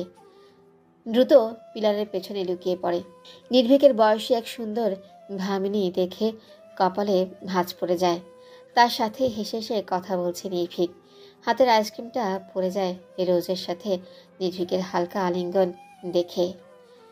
চোখ ছলছল করে ওঠে। তখনই ডাক পড়ে ডেনিম জ্যাকেট পরা সেই ছেলেটির। হে মিস, আইসক্রিম খেতে এসে আইসক্রিম গলিয়ে যাচ্ছ কেন? হকচকিয়ে ওঠে মেয়েটা। সেটা ভ্রুযুগল কেমন কুচকে আছে। পাকা ঢোকিলে নেয়। কেন যেন গলা থেকে বুড়ি ফুটছে না। হে, কোথায় হারিয়ে গেছো? জি। আইসক্রিম তো গলে পানি হয়ে গেছে, ফেলো ওটা। অনিন্দিতা আর সম্মতির প্রয়োজন মনে করে না। হাত থেকে নিয়ে আইসক্রিমটা ফেলে দেয়। বক্স আইসক্রিম তুলে দেয় হাতে। অনিন্দিতা সেদিকে ধ্যান নেই। তার চোখ দুটো নির্ভীক আর রোজের দিকে ছলছল নয়নে তাকিয়ে আছে। এই যে মিস। হকচকিয়ে ওঠে অনিন্দিতা। ছেলেটা হাত বাড়িয়ে বলে, আসিম মাহাতাব। মাহাতাব নাম শুনে শরীর ঝাঁকুনি দিয়ে ওঠে। নির্ভীকের দিকে এক পলক তাকায়। নির্ভীক নেই। তবে কি চোখের ব্যায়াম হয়েছে তার? হঠাৎ আইসক্রিমটা হাত থেকে পড়ে যায়, ছিটকে পড়ে অসীমের শরীরে। ছেলেটা বোধ হয় সামান্য বিব্রত হয়। কিছু মানুষ তাদের দিকেই তাকিয়ে আছে। অসীম গলা উঠিয়ে ডাকে, ওয়েটার। Yes sir. কিছু টিস্যু দিয়ে যান, আর এটা কাউকে দিয়ে ক্লিক করুন। মাথা ঝাঁকিয়ে ওয়েটার চলে যায়। টিস্যু দিতে মুছে নেয় শার্ট। এতক্ষণ পর বিষয়টা খেয়াল হয় অনিন্দিতার। চক্ষু লজ্জায় পড়ে যায়। ভদ্রতার খাতিরে টিস্যু নিয়ে অসীমের শার্টের হাতাটুকু মুছে দেয়। ছেলেটা লম্বা হাসে। তাতে যেন আর লজ্জা পায় সে। ইটস ওকে, হাইপার হয়েও না। I am totally okay. Sorry. It's all right. But কি ভাবছিলে তুমি? না মানে অনিন্দিতার অস্বস্তি দেখে প্রসঙ্গ পাল্টায় অসীম। দুটো আইসক্রিম নিয়ে বিল মিটিয়ে বেরিয়ে আসে। নিজেকে সামলে নেয় অনিন্দিতা। ভদ্রতার খাতিরে আইসক্রিমটা নেয়। যথাসম্ভব বাসায় যেতে হবে তাকে। তবে অসীম তার কথা ঝুলি নিয়ে বসেছে। কোনো কথাই অনিন্দিতার কর্ণপাত হয় না। অসীম বুঝতে পারে মেয়েটা তার কথাই শুনছে না। দীর্ঘশ্বাস লুকিয়ে অনিন্দিতার বাহু টেনে ধাক্কা দেয়। জি, আমার বাসায় যেতে হবে। আচ্ছা যাও। বাই দ্য ওয়ে, ভার্সিটি নাকি কলেজ? কোনোটাই না। মানে? এনএসইউতে চান্স পাইনি, তাই 1 বছর গ্যাপ দিয়েছি। ও মাই গড, এই সামান্য কারণে 1 বছর পিছিয়ে নিলে? অনিন্দিতা উত্তর দেয় না। নির্ভীক মোটেও কোনো সামান্য বিষয় না। অসীম ঘড়িতে সময় দেখে। সূর্য তার তেজস্বী ভাব আকাশের বুকে লুকিয়ে নিয়েছে। একটু পরেই সন্ধ্যা হবে। মেয়েটার যাওয়া প্রয়োজন। কথা বলে না অসীম।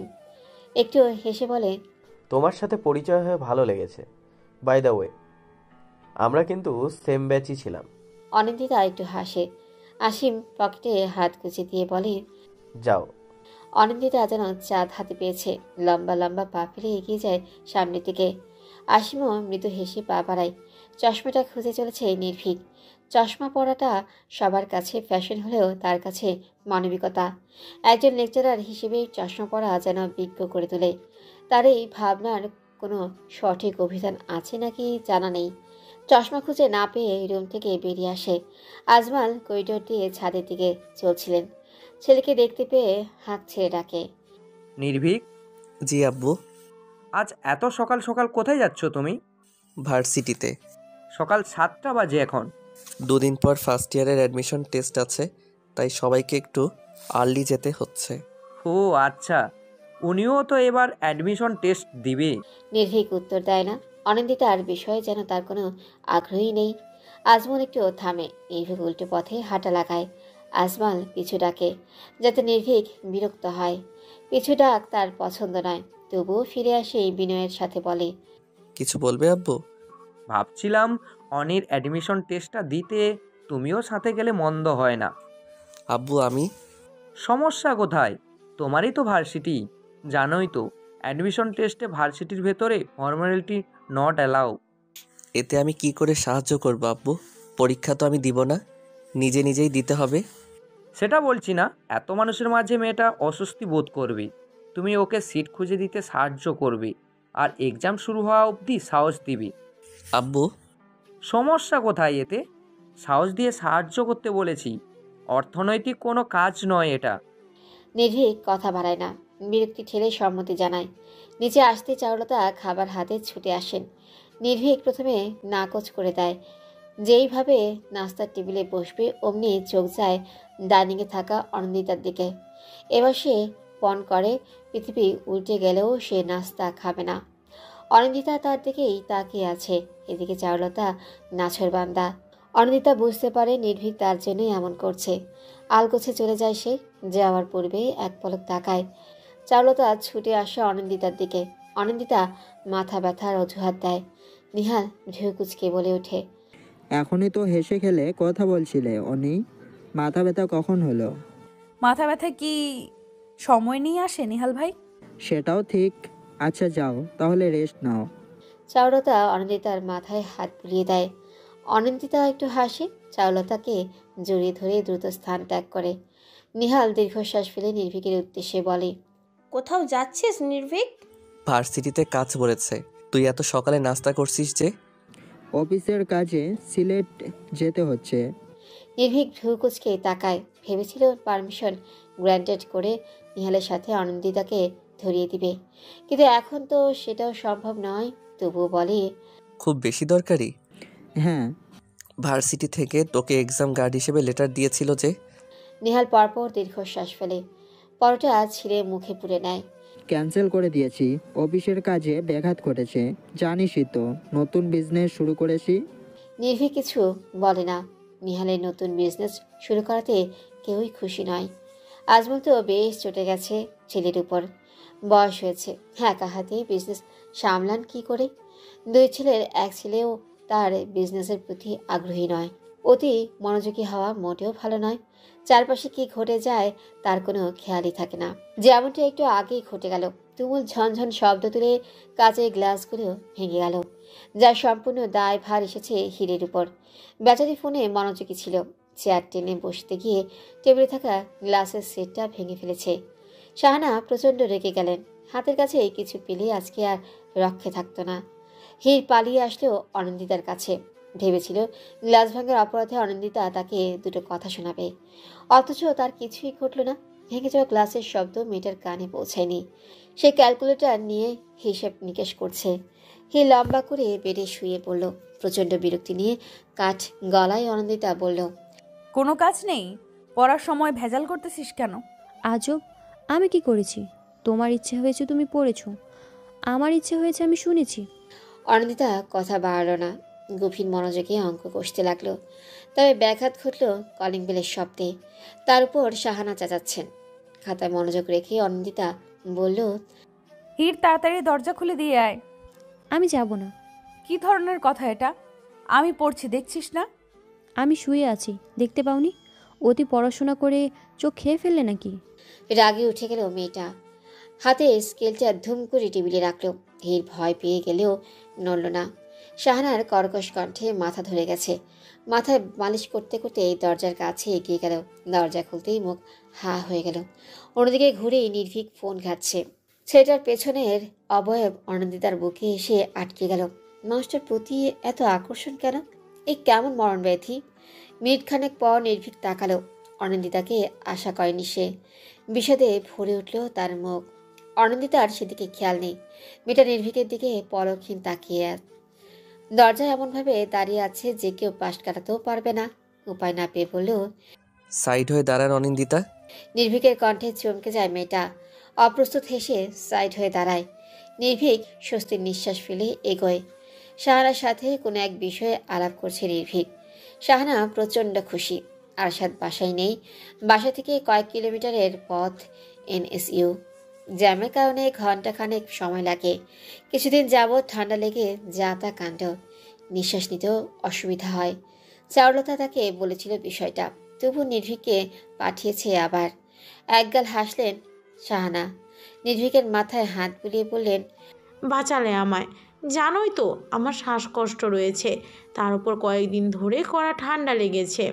সমস্যা নেই আন্টি, আমি অনিন্দিতাকে নিয়ে যাব। আপনি সাথে থাকলে ভালো হতো, তবে সমস্যা নেই। কথাটা খুব সুন্দর করে বললেও ভেতরে তিক্ত হয়ে আছে। কোনোভাবেই সে অনন্দিতাকে সাথে নিতে চাচ্ছিল না।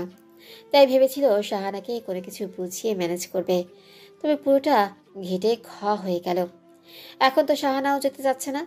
কথায় আছে, হাতি বিপদে পড়লে পিঁপড়েতেও লাথি মারে। নির্ভীকের অবস্থা তদ্রূপ। প্রচণ্ড তিক্ত মেজাজে বেরিয়ে আসলো। সমস্ত কথায় আড়াল থেকে শুনেছে অনন্দিতা। মন যেন অতলে হারিয়েছে, সুখ যেন হাতের কাছে। কতটা সময় নির্ভীককে দেখতে পাবে ও? ইস, জ্যামটা যেন খুব বেশি হয়। সময় যত দীর্ঘ হবে নির্ভীককে ও তত বেশি সময় দেখা যাবে। দ্রুত রেডি হয়ে নেয় অনন্দিতা। নির্ভীক সময়ের অপচয় একদমই পছন্দ করে না। পরীক্ষার প্রিপারেশন বেশ ভালো। ভালোই চান্সটা পেয়ে গেলেই হয়। দোয়া পড়ে বেরিয়ে যায় মেয়েটা। নির্ভীকদের বাসার কলিং বেল চাপার আগেই দরজা খুলে যায়। শুভ্র সাদা শার্টের নির্ভীককে আইসক্রিমের মতোই লাগছে। ছেলেটার গালের খোঁচা খোঁচা দাড়িতে হাত বোলাতে ইচ্ছে হলো। অনন্দিতা তার ইচ্ছে দমাতে পারল না। ফট করে নির্ভীকের গাল ছুঁয়ে দিল। প্রচণ্ড পরিমাণে ঝটকা খেল নির্ভীক। পরীক্ষার দিন হওয়াতে তেমন কিছুই বলল না। অনন্দিতা বেশ অবাক হলো। নির্ভীক তাকে ফেলে হাঁটতে লাগলো। অনন্দিতা ভাবলো ছেলেটা তার প্রতি একটু মায়া পড়েছে। একটা কথা বলবো? আপনার সাহস আলোর থেকেও অধিক হারে বেড়ে গেছে অনিন্দিতা। নিজেকে সংযত করবেন। ভার্সিটিতে কোনো ভেজাল চাই না আমি। নির্ভীক ভাইয়া, পড়াশোনা নিয়ে কিছু বলার থাকলে বলুন। অযথা কথা বলা আমার পছন্দ নয়। অনন্দিতা দমে গেল, যেন কেউ বুকে তীর ছুড়ে দিয়েছে। প্রতিনিয়ত সে স্থান থেকে রক্তক্ষরণ ঘটে। আর সন্তর্পণে পাষাণের মতো নির্ভীক তা উপেক্ষা করে। নেত্রপল্লবে পানি জমেছে। বা হাতে তা মুছে নিল। গাড়িতে উঠে বসেছে নির্ভীক। অনন্দিতা সেদিকে খেয়াল করেনি। বারবার হর্ন বাজাতে বাজাতে বিরক্ত হলো। পরিশেষে ধমকের সুরে বলল, অনিন্দিতা। নির্ভীকের কঠিন কণ্ঠে ভরকে গেল মেয়েটা। সহসা নির্ভীক এমন ধমক দেয় না। কঠিন কথা বললেও কণ্ঠ শান্ত রাখে। অকস্মাৎ নির্ভীক বেরিয়ে আসে। অনন্দিতা মুখোমুখি হয়ে দাঁড়ায়। দু চারটে কড়া কথা শোনাবি তখনই ফোনটা বেজে ওঠে। প্রচণ্ড রকমের বিরক্ত হয়, তবে স্ক্রিনে থাকা নামটা দেখে হেসে ফেলে। অকস্মাৎ এমন পরিবর্তনে হতবাক হয়ে যায় অনন্দিতা। কথা শোনার চেষ্টা চালালে ও শুনতেও পায় না। তবে ফোনের অপর পাশের ব্যক্তিটি যে নির্ভীকের খুব প্রিয় তার মুখের ভঙ্গিমা দেখেই বোঝা যাচ্ছে। অনিন্দিতা আশাহত হলো। হঠাৎ করে মাথায় চওড়া হয়ে উঠল সেই মেয়েটার কথা, যাকে আলিঙ্গন করেছিল নির্ভীক। ফোনে কথা বলা শেষ হলে নির্ভীক এগিয়ে আসে। শান্ত স্বরে বলে, চলুন। অনিন্দিতা উত্তর দেয় না। ডোর খুলে গাড়িতে উঠে বসে। এনএসইউর ভার্সিটির পরীক্ষা হলের কাছে এসে গাড়ি পার্ক করে। উপদেশ দেওয়ার বিন্দুমাত্র ইচ্ছে নেই, তবুও দিতে হবে। আজমাল বারবার করে বলে দিয়েছে সাহস দিতে। নির্ভীক সেদিকে পাত্তাই দিল না। শুধু বললেও, যে কোনো সমস্যা হলে গার্ডকে প্রশ্ন করবেন। যেহেতু আপনি শপথ নিয়েই ফেলেছেন, তাই ভালো করে পরীক্ষা দিন। আশা করি এবার চান্স না পেলে পাগলামি করবেন না। অনিন্দিতা ফিচের হাসে। নির্ভীকের কথার পৃষ্ঠে বলে, কিছু সময় পাগলামি করতেই হয়, যাকে ছ্যাঁচড়ামিও বলা চলে। ঘন্টা বেজে ওঠে। ছুটে যায় অনিন্দিতা। নির্ভীক তাজ্জব বনে গেছে। সে বুঝতে পারে না এইটুকু মেয়ের এত তেজ কি করে। দীর্ঘশ্বাসে ভরে ওঠে চারপাশ। শান্তির জন্য হলেও রোজকে কল করা দরকার। পরীক্ষাটা খুব ভালো হয়েছে অনিন্দিতার। ফুল মার্ক না পেলেও 90% নাম্বার থাকবেই। 80% মার্ক হলেই চান্স পাওয়া যাবে। কোনো আড়ষ্টতা ছাড়াই পরীক্ষা দিয়েছে সে। যদিও দুটো মেয়ে তাকে গ্যাপ দেওয়া নিয়ে উত্ত্যক্ত করেছে, সেদিকে পাত্তা দেয়নি। নির্ভীক তার কাছে সব থেকে বড় ট্রফি, যা পাওয়ার জন্য 1 বছর গ্যাপ নিতান্তই তুচ্ছ। ভার্সিটির সুন্দরী ম্যাডাম মেহেরিমার সাথে কথা বলছে নির্ভীক। দুজনের বয়সের পার্থক্য তেমন নেই। মেহেরিমা NSUতেই পড়াশোনা করেছে, ভাগ্যক্রমে লেকচারারও হয়ে গেছে। সব থেকে মজার বিষয়, ভার্সিটির বাচ্চা ছেলেরাও ওকে প্রেমপত্র পাঠায়।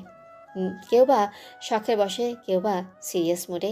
প্রতিটা প্রেমপত্রই তীক্ষ্ণ বুদ্ধি দিয়ে প্রত্যাখ্যান করে সে। নির্ভীক, তুমি কিন্তু ভারী মজার মানুষ। তেমন কিছু না, তবে হাসতে ভালোবাসি।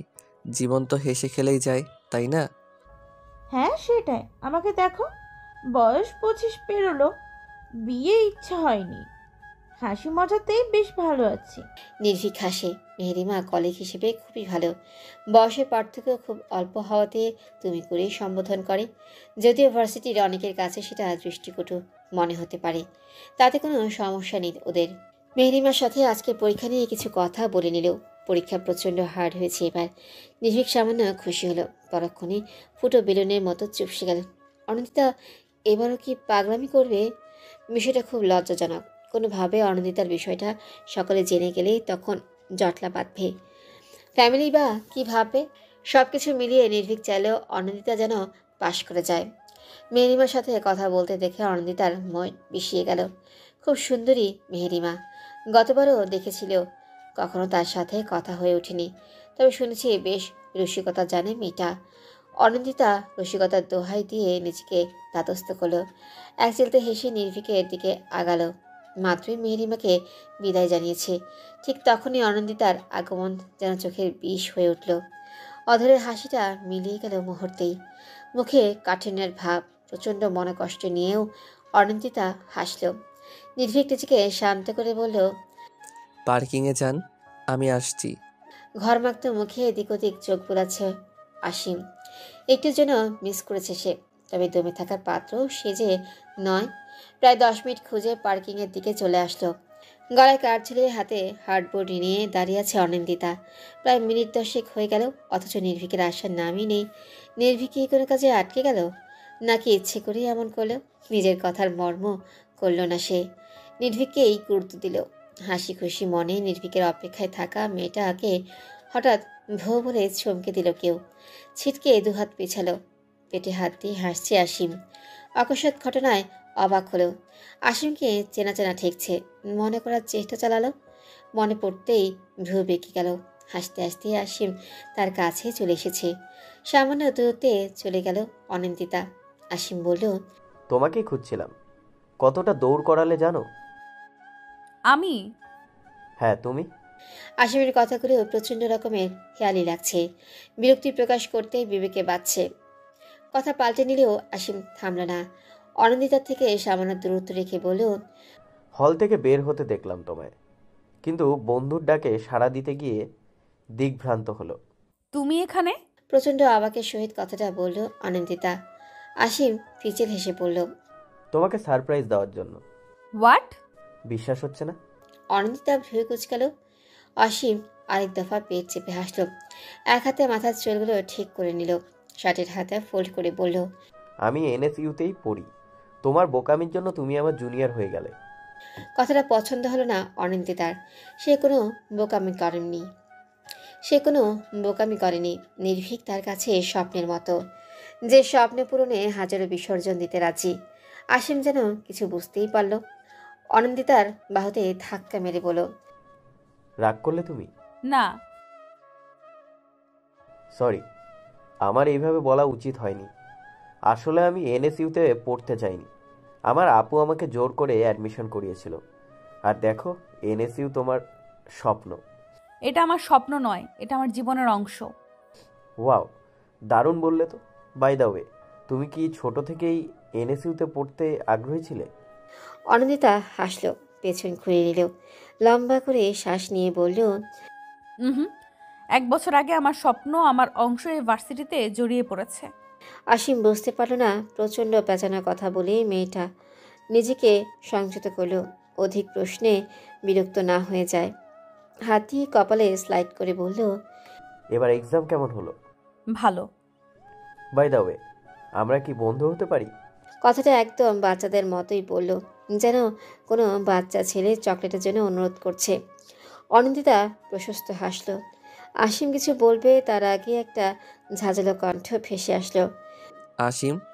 ঘুরে তাকালো আসিম, নির্ভীককে দেখে মৃদু হাসল। জি স্যার। আজ তো ভার্সিটি অফ ছিল, হঠাৎ কী কারণে আসলে? এমনি এক্সাম দেখতে এসেছিলাম। গত বছরের তুলনায় এবার অনেক হার্ড হয়েছে।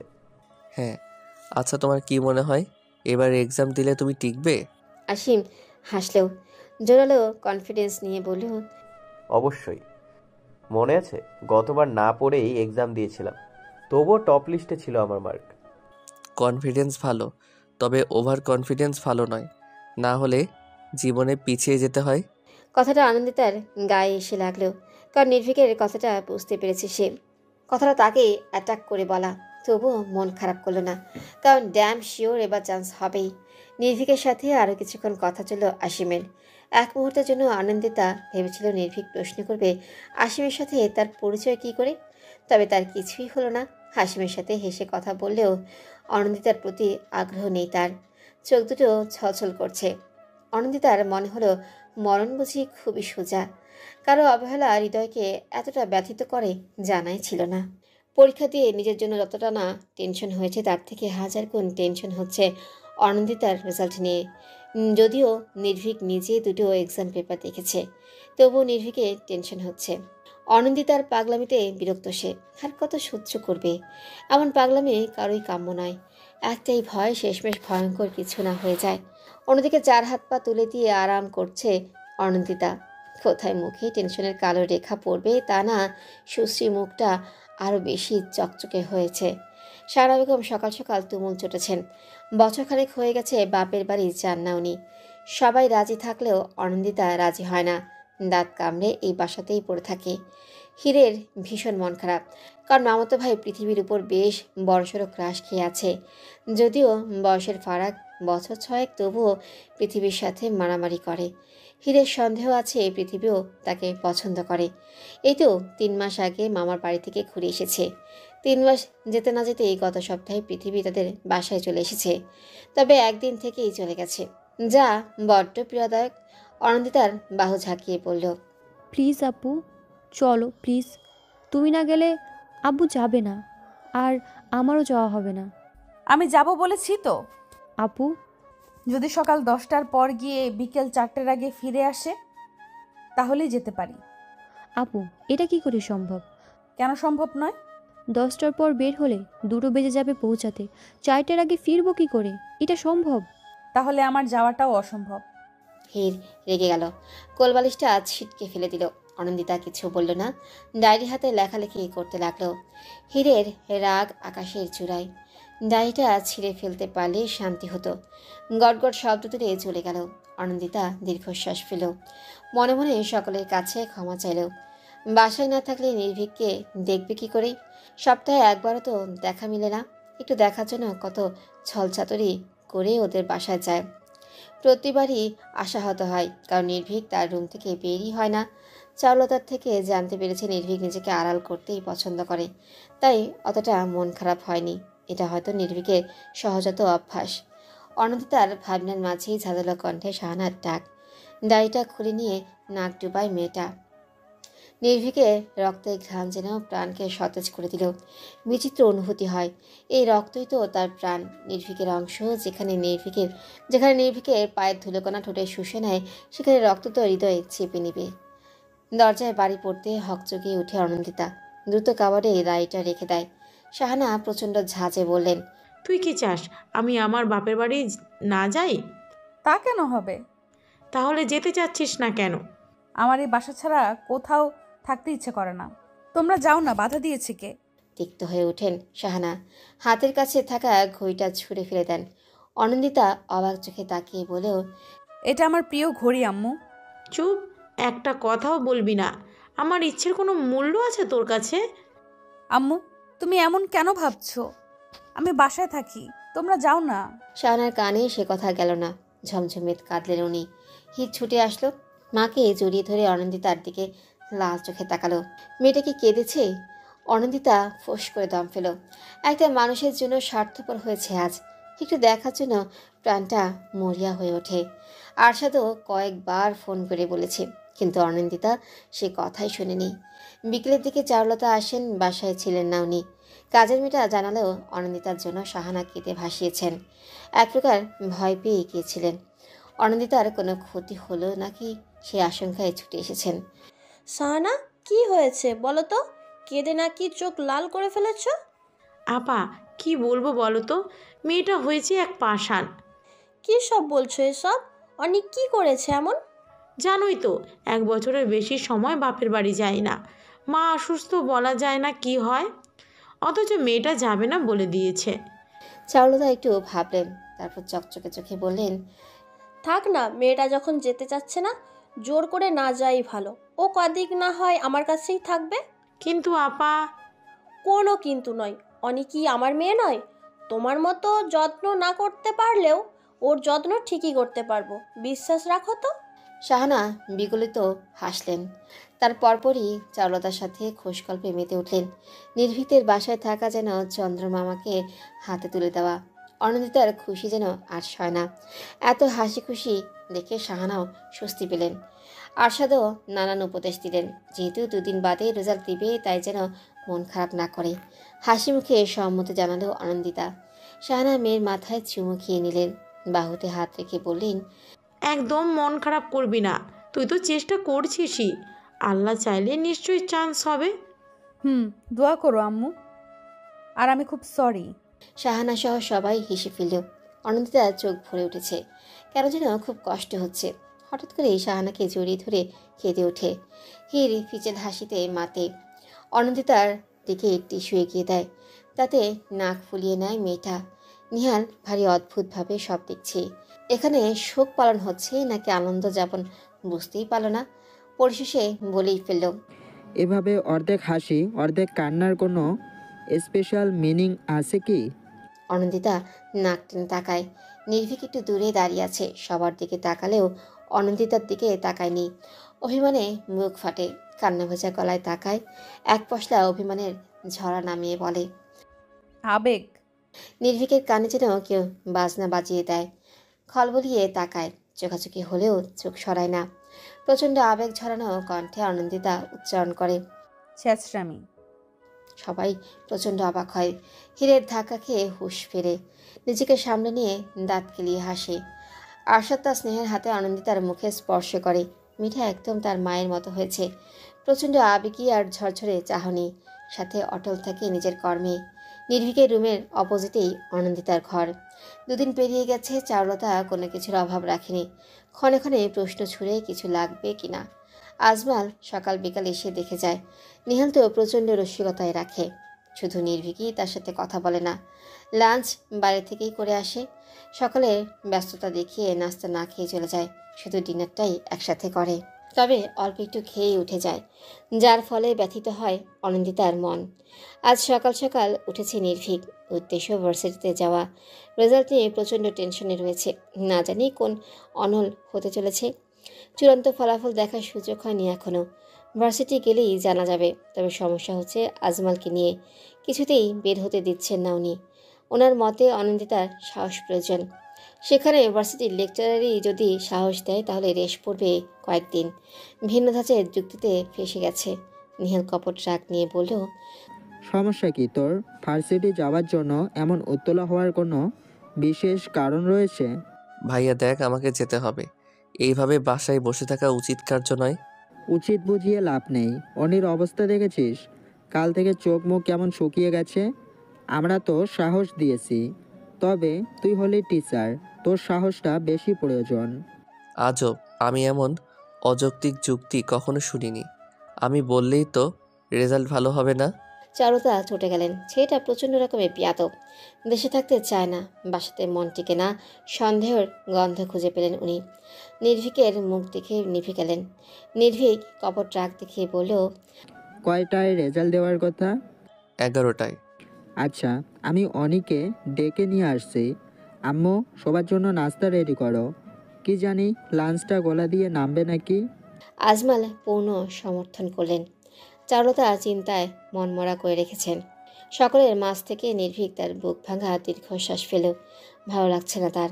অনিন্দিতার পাগলামি সত্যি আর নেওয়া যাচ্ছে না। কাঁধের ব্যাগটা ডিভাইনে থপ করে রেখে দিল। করিডর দিয়ে ব্যালকনিতে চলে আসলো। রোজের নাম্বারটাও পাচ্ছে না।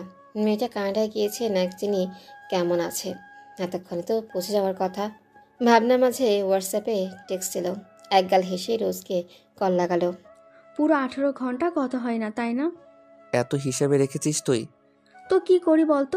তোর মতো পাগলকে সামলাতে গিয়ে আমার নাজেহাল অবস্থা। পাগলামির কথা ছাড়, ফিরছিস কবে? রিল্যাক্স নির্ভীক, মাত্র তো এলাম। মাসখানেক যাক, তারপর না হয় আসার চিন্তা করব। বিষাক্ত মন নিয়ে ফোনের স্ক্রিনে তাকালো নির্ভীক। ভার্সিটি থেকে মেল এসেছে।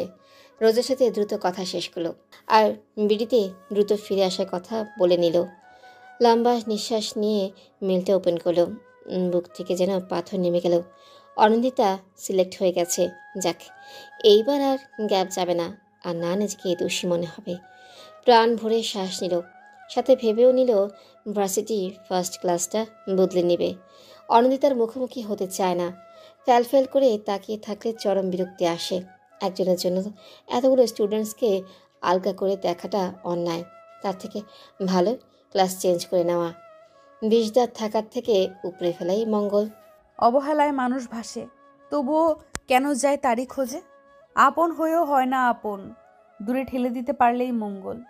লাইন দুটো লিখে উঠে দাঁড়ালো অনিন্দিতা। 2 দিন বাদেই নবীনবরণ। নির্ভীকের সাথে যেতে চাইলেও যাওয়া হবে না। চারুলতাকে পরিষ্কার বারণ করে দিয়েছে। তার নাকি কি কাজ আছে, তাই আগে যেতে হবে। চোখের জলে ডায়েরির পাতা ভিজে। চারুলতার ডাক কানে আসতেই চোখ মুছে নেয়। কাপা স্বরকে যথাসম্ভব পরিবর্তন করে হাঁক ছেড়ে বলল, আসছি আন্টি। চারুলতা টেবিল সাজাচ্ছেন। অনিন্দিতা ডাইনিং এসে বলল, হ্যাঁ আন্টি বলো। তোর ফোন অফ কেন? Phone off? ও মা, তোর ফোন আর তুই জানিস না? আরশাদ ভাই কয়েকবার ফোন করেছে, সুইচ অফ পেয়েছে, তাই তো আমাকে ফোন করলেন। নে ধর, কথা বল। ফোনটা নিয়ে একটু দূরে আসলো। ওর ফোন সুইচ অফ হয়ে গেছে, খেয়ালই নেই। থাকবে কি করে? সারাটা দিন নির্ভীকের ঘরে উকিঝুঁকি দিতে দিতেই তো সময় পেরিয়ে যায়। এই অনি। হ্যাঁ আন্টি বলো। দাঁড়িয়ে আছিস কেন? ফোনটা কর। ফোনে নাম্বার ডায়াল করে কল লাগালো। 2 বার রিং হতেই রিসিভ হলো। কেমন আছো আব্বু? ভালো রে মা, তুই কেমন আছিস? ভালো, ভার্সিটিতে চান্স পেয়ে গেছি। শুনেছি, যা কষ্টের ফল তো পেলি। অনিন্দিতা একটু হাসলো। ফলকে আদর্শ পেয়েছে। আর সাথে সাথে গসিপ ভাঙে নির্ভীকের আগমনে। ফুলহাতা টি শার্ট পরে এদিকে আসছে, বোধহয় ডিনার করবে। অনিন্দিতা দ্রুত কথা শেষ করলো। এক প্রকার জোর করেই কল কাটলো। আম্মু ফার্স্ট খাবার দাও তো। অনি, এই অনি, একটু এদিকে আয় তো মা। চারুলতার ডাকে ছুটে যায় অনিন্দিতা। এক বোল তরকারি হাতে নিয়ে চুলায় মনোযোগ দেন চারুলতা। অনিন্দিতা শুধায়, এগুলো কি করবো আন্টি? একটু কষ্ট করে সবাইকে সার্ভ করে দে মা, চুলায় ক্ষীর বসিয়েছি। অনিন্দিতা মাথা কাত করে সম্মতি জানায়। আর চোখে নির্ভীক তা দেখছিল। কেউ না থাকলে অবশ্যই উঠে যেত। এখন ওঠা সম্ভব নয়, তাই দাঁতের দাঁত চেপে বসে রইল নির্ভীক। স্থির হয়ে বসে থাকায় চকচক করে উঠল চোখ। আনন্দে চোখ দুটো ছলছল করছে। একটা ছোট বাটিতে তরকারি বেড়ে নিয়ে নির্ভীকের প্লেটের কাছে রাখে। কিছু না বলে খাওয়ায় মনোযোগী হয় নির্ভীক। আর প্রাণ ভরে দেখে মেয়েটা। এটা যে তার স্বপ্ন, নির্ভীককে নিজ হাতে পরিবেশন করে খাওয়াবে। এই যে ছোট ছোট ভালোবাসা স্বপ্ন নির্ভীকের জন্য জমিয়ে রাখা। নির্ভীক কি কখনো বুঝবে না এই ভালোবাসা? নাকি কালের আবর্তনে হারিয়ে যাবে বহু থেকে বহু দূরে? অনি, তুমিও বসে পড়ো। আন্টি আসলে না হয়। কোনো কথা নয়, এখনই বসো। নিহালের কথাতে অস্বস্তি নিয়ে বসে পড়ে। পাশের চেয়ারে বসাতেই যেন নির্ভীকের আত্মা কেঁপে উঠল। দ্রুত গিলতে লাগলো। বিষয়টা খেয়াল করলেও অনিন্দিতা এক বুক কষ্ট নিয়ে বলল, আমি একটু রুম থেকে আসছি। ভ্যাবসা গরমে ফ্যান অফ করে রেখেছে অনিন্দিতা। রুমের টেম্পারেচার কন্ট্রোলের ব্যবস্থা থাকলেও তা গ্রহণ করছে না সে, কারণ তার প্রিয় মানুষটি বাসার সামনে ছোট্ট বাগানের রোদ্দুরে দাঁড়িয়ে আছে। কারণ হিসেবে নিজেকেই দায়ী মনে হচ্ছে। হয়তো ভেবেছে ড্রয়িং রুমেই বসে আছে অনিন্দিতা, আর অনিন্দিতার মুখোমুখি হতে চায় না নির্ভীক।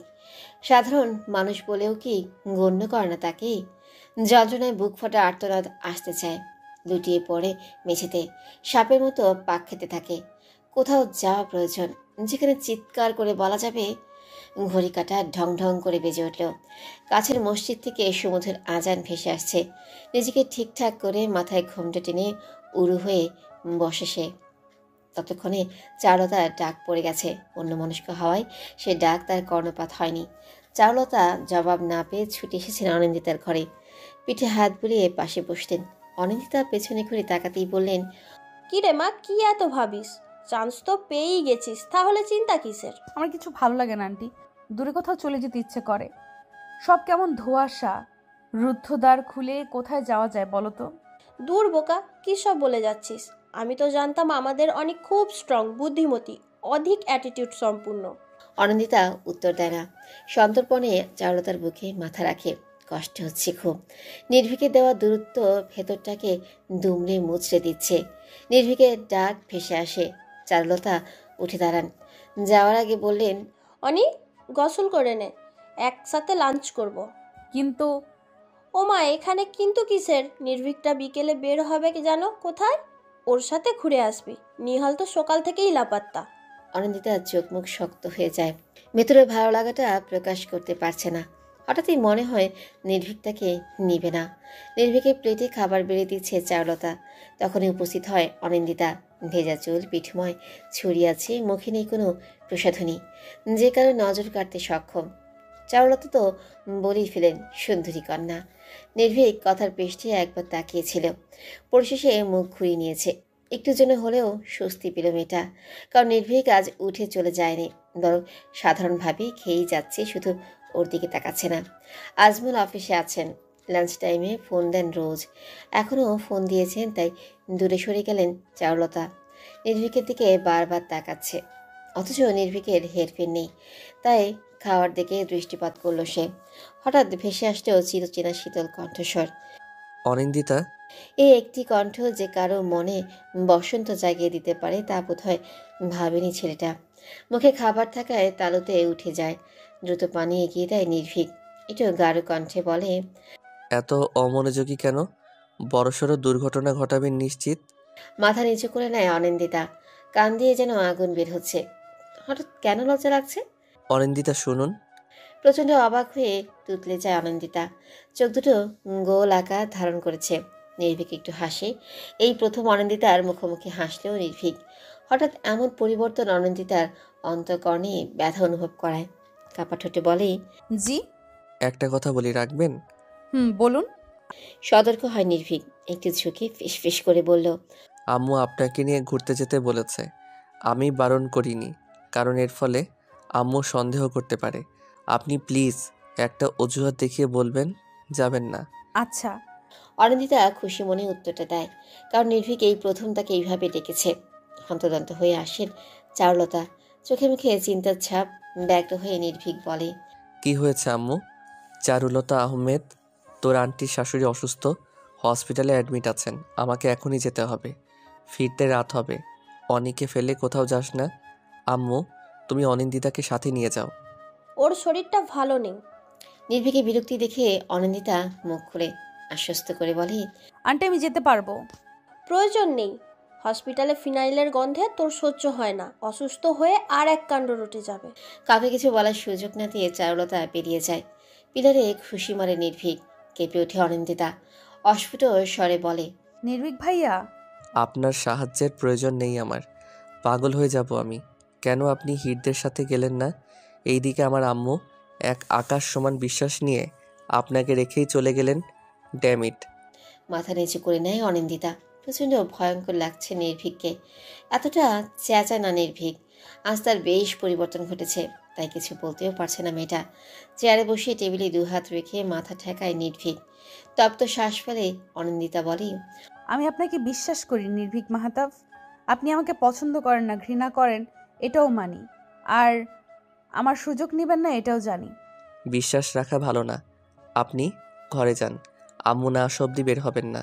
অনিন্দিতা ঘরে যায় না, ড্রয়িং রুমের সর্বশেষ ডিভাইনে বসে থাকে। হাতে তার প্রিয় ডায়েরিটা। নির্ভীকের দিকে তাকিয়ে কতগুলো প্রেমময় সংজ্ঞা লিখে। কি জ্ঞানে চলে গেলে আম্মু? আমার কি কোনো বোন আছে বাসায়? অনিন্দিতা আর আমি পুরো ফ্ল্যাটে একা, যদি বাজে কোনো বিষয় হয়ে যায়? তুই আমার ছেলে নির্ভীক, ভরসা আছে তাই রেখে এসেছি। ভরসা আছে, আমি সেটা পালনও করব। কিন্তু লোকজন কি ভাবতে পারে বলো তো? অবিবাহিত ছেলে মেয়ে একই ফ্ল্যাটে, তার উপর যুবক যুবতী। ভাবতে পারছো আম্মু? যে কোনো কেচ্ছা রটে যেতে পারে। আমার কথা বাদ দাও, অনিন্দিতার পরিস্থিতি তখন কি হবে বলো তো? চারুলতা একটু চিন্তিত হলেন। এদিকে বৃষ্টির কারণে আসতেও পারছে না। মেঘের গর্জন চলছে, তবুও বললেন, আমি এক্ষুনি আসছি, তুই অনিন্দিতার খেয়াল রাখিস। ফোন রেখে মাথার চুল খামচে ধরে। রাগে জল শক্ত হয়ে গেছে। ডোরের কাছে ছায়া দেখতে পায়। নির্ভীকের ঘূর্ণন বুঝে লুকিয়ে পড়ে, তবুও বলে, রুমে প্রবেশ করবেন না অনিন্দিতা, নিজের রুমে থাকতে বলেছিলাম। এখানে কেন এসেছেন? আমি আসলে আমাকে দেখতে এসেছেন, দেখা হয়ে গেছে, এবার চলে যান। ভঙ্গুর হৃদয় নিয়ে চলে যায় অনিন্দিতা। মনোকষ্ট যেন মাথায় এসে চেপেছে। ব্যথায় ছিঁড়ে যাচ্ছে প্রতিটা শিরা। এলোমেলো পায়ে কিচেনের দিকে পথ আগায়। মাত্রই স্বস্তির নিঃশ্বাস ফেলেছিল নির্ভীক, তখনই ভেসে আসে অনিন্দিতার চিৎকার।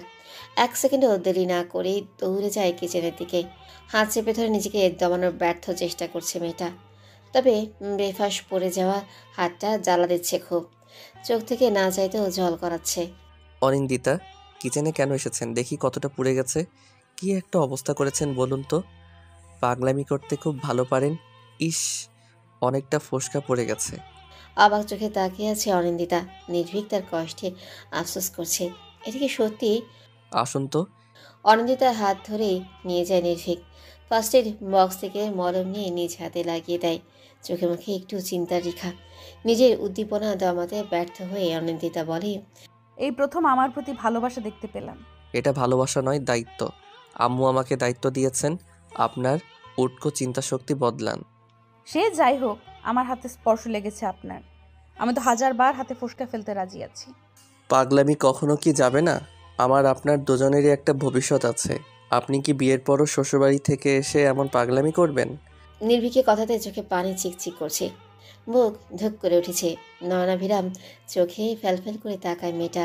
কাঠ হয়ে যাওয়া ঠোঁট দুটো জিভ দিয়ে ভিজিয়ে নিয়ে বলে, আমি আপনাকে বিয়ে করব। তখন আপনি আমার নিজস্ব হয়ে যাবেন। প্রতিটা শিরা উপশিরায় থাকবে আপনার স্পর্শ, পুরো অঙ্গ জুড়ে থাকবে আপনার ভালোবাসা। একটুখানি স্পর্শ পাওয়ার জন্য পাগলামির প্রয়োজন হবে না। অনিন্দিতার কথায় গা গুলিয়ে আসে নির্ভীকের। অনিন্দিতা নিজের মধ্যে নেই, না হলে এই কথাগুলো নির্দ্বিধায় বলে দিতে পারত না। রাগ হলেও রাগ করে না ছেলেটা। যদি অনিন্দিতা বেঁকে বসে, উল্টোপাল্টা হয়ে জড়িয়ে ধরে। একটুও বিশ্বাস নেই মেয়েটাকে।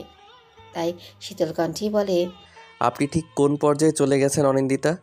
সংযত হন। যেখানে আপনার সাধারণ স্পর্শ, ইনফ্যাক্ট দৃষ্টিও আমি মেনে নিতে পারি না, সেখানে ফিজিক্যাল ইনভলভ। সি, একই বাজে ইন্টেনশন আপনার। সরি, আমি সেসব মিন করতে চাইনি। শুধু বোঝাতে চেয়েছি আপনি আমার কতটা আপন, আমি আপনাকে ঠিক কতটা। অনিন্দিতা কথা শেষ করতে পারে না। হাত উঁচিয়ে বাধা দেয় নির্ভীক। তারপর বলে, আমি রাগ দেখাচ্ছি না বলে ভাববেন না আপনার প্রতি মায়া হয়েছে আমার। নেহাতি বাসায় কেউ নেই, দয়া করে বাজে ইন্টেনশনগুলো বন্ধ করুন, আমার ঘৃণা হচ্ছে। অনিন্দিতা কিছু বলে না। নির্ভীক তাকে অবজ্ঞাই করে যাবে। তার জাত কখনই তার হবে না। হঠাৎ আকাশে মেঘের গর্জন শোনা যায়। অনিন্দিতা জানে নির্ভীক নাকচ করে দেবে, তবুও বলে, আমার ইচ্ছে ছিল আপনার কাঁধে মাথা রেখে বৃষ্টির খেলা দেখব, আর সাথে থাকবে ধোয়া ওঠা কফি। আমার ইচ্ছেটার ছিটে ফোঁটা কি পূরণ করবেন? অনিন্দিতার ইচ্ছে পূরণ হয়নি। সব ইচ্ছে যে সবার জন্য নয়। ঘরে ঘাপটি মেরে বসে আছে নির্ভীক। অনিন্দিতাকে অসহ্য লাগছে তার। একটু সহজ হতে চাইলেও মেয়েটার জন্য সহজ হতে পারে না। সারাক্ষণ চোখে মুখে তৃষ্ণা নিয়ে থাকে, যা দেখে বিতৃষ্ণায় জর্জরিত হয় নির্ভীকের মন। 4টি বছর ধরে জীবন অদৃষ্ট হয়ে পড়েছে। যদি না এনএসইউর সাথে 3 বছরের চুক্তি স্বাক্ষরিত না হতো, তাহলে এখনই কানাডা চলে যেত।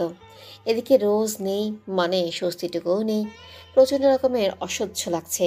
রাত প্রায় 8টা, এখনও চারুলতা এসে পৌঁছায়নি। নির্ভীকের হাত পা ঠান্ডা হয়ে গেছে। কেউ কিছু বলার সুযোগই পাবে না।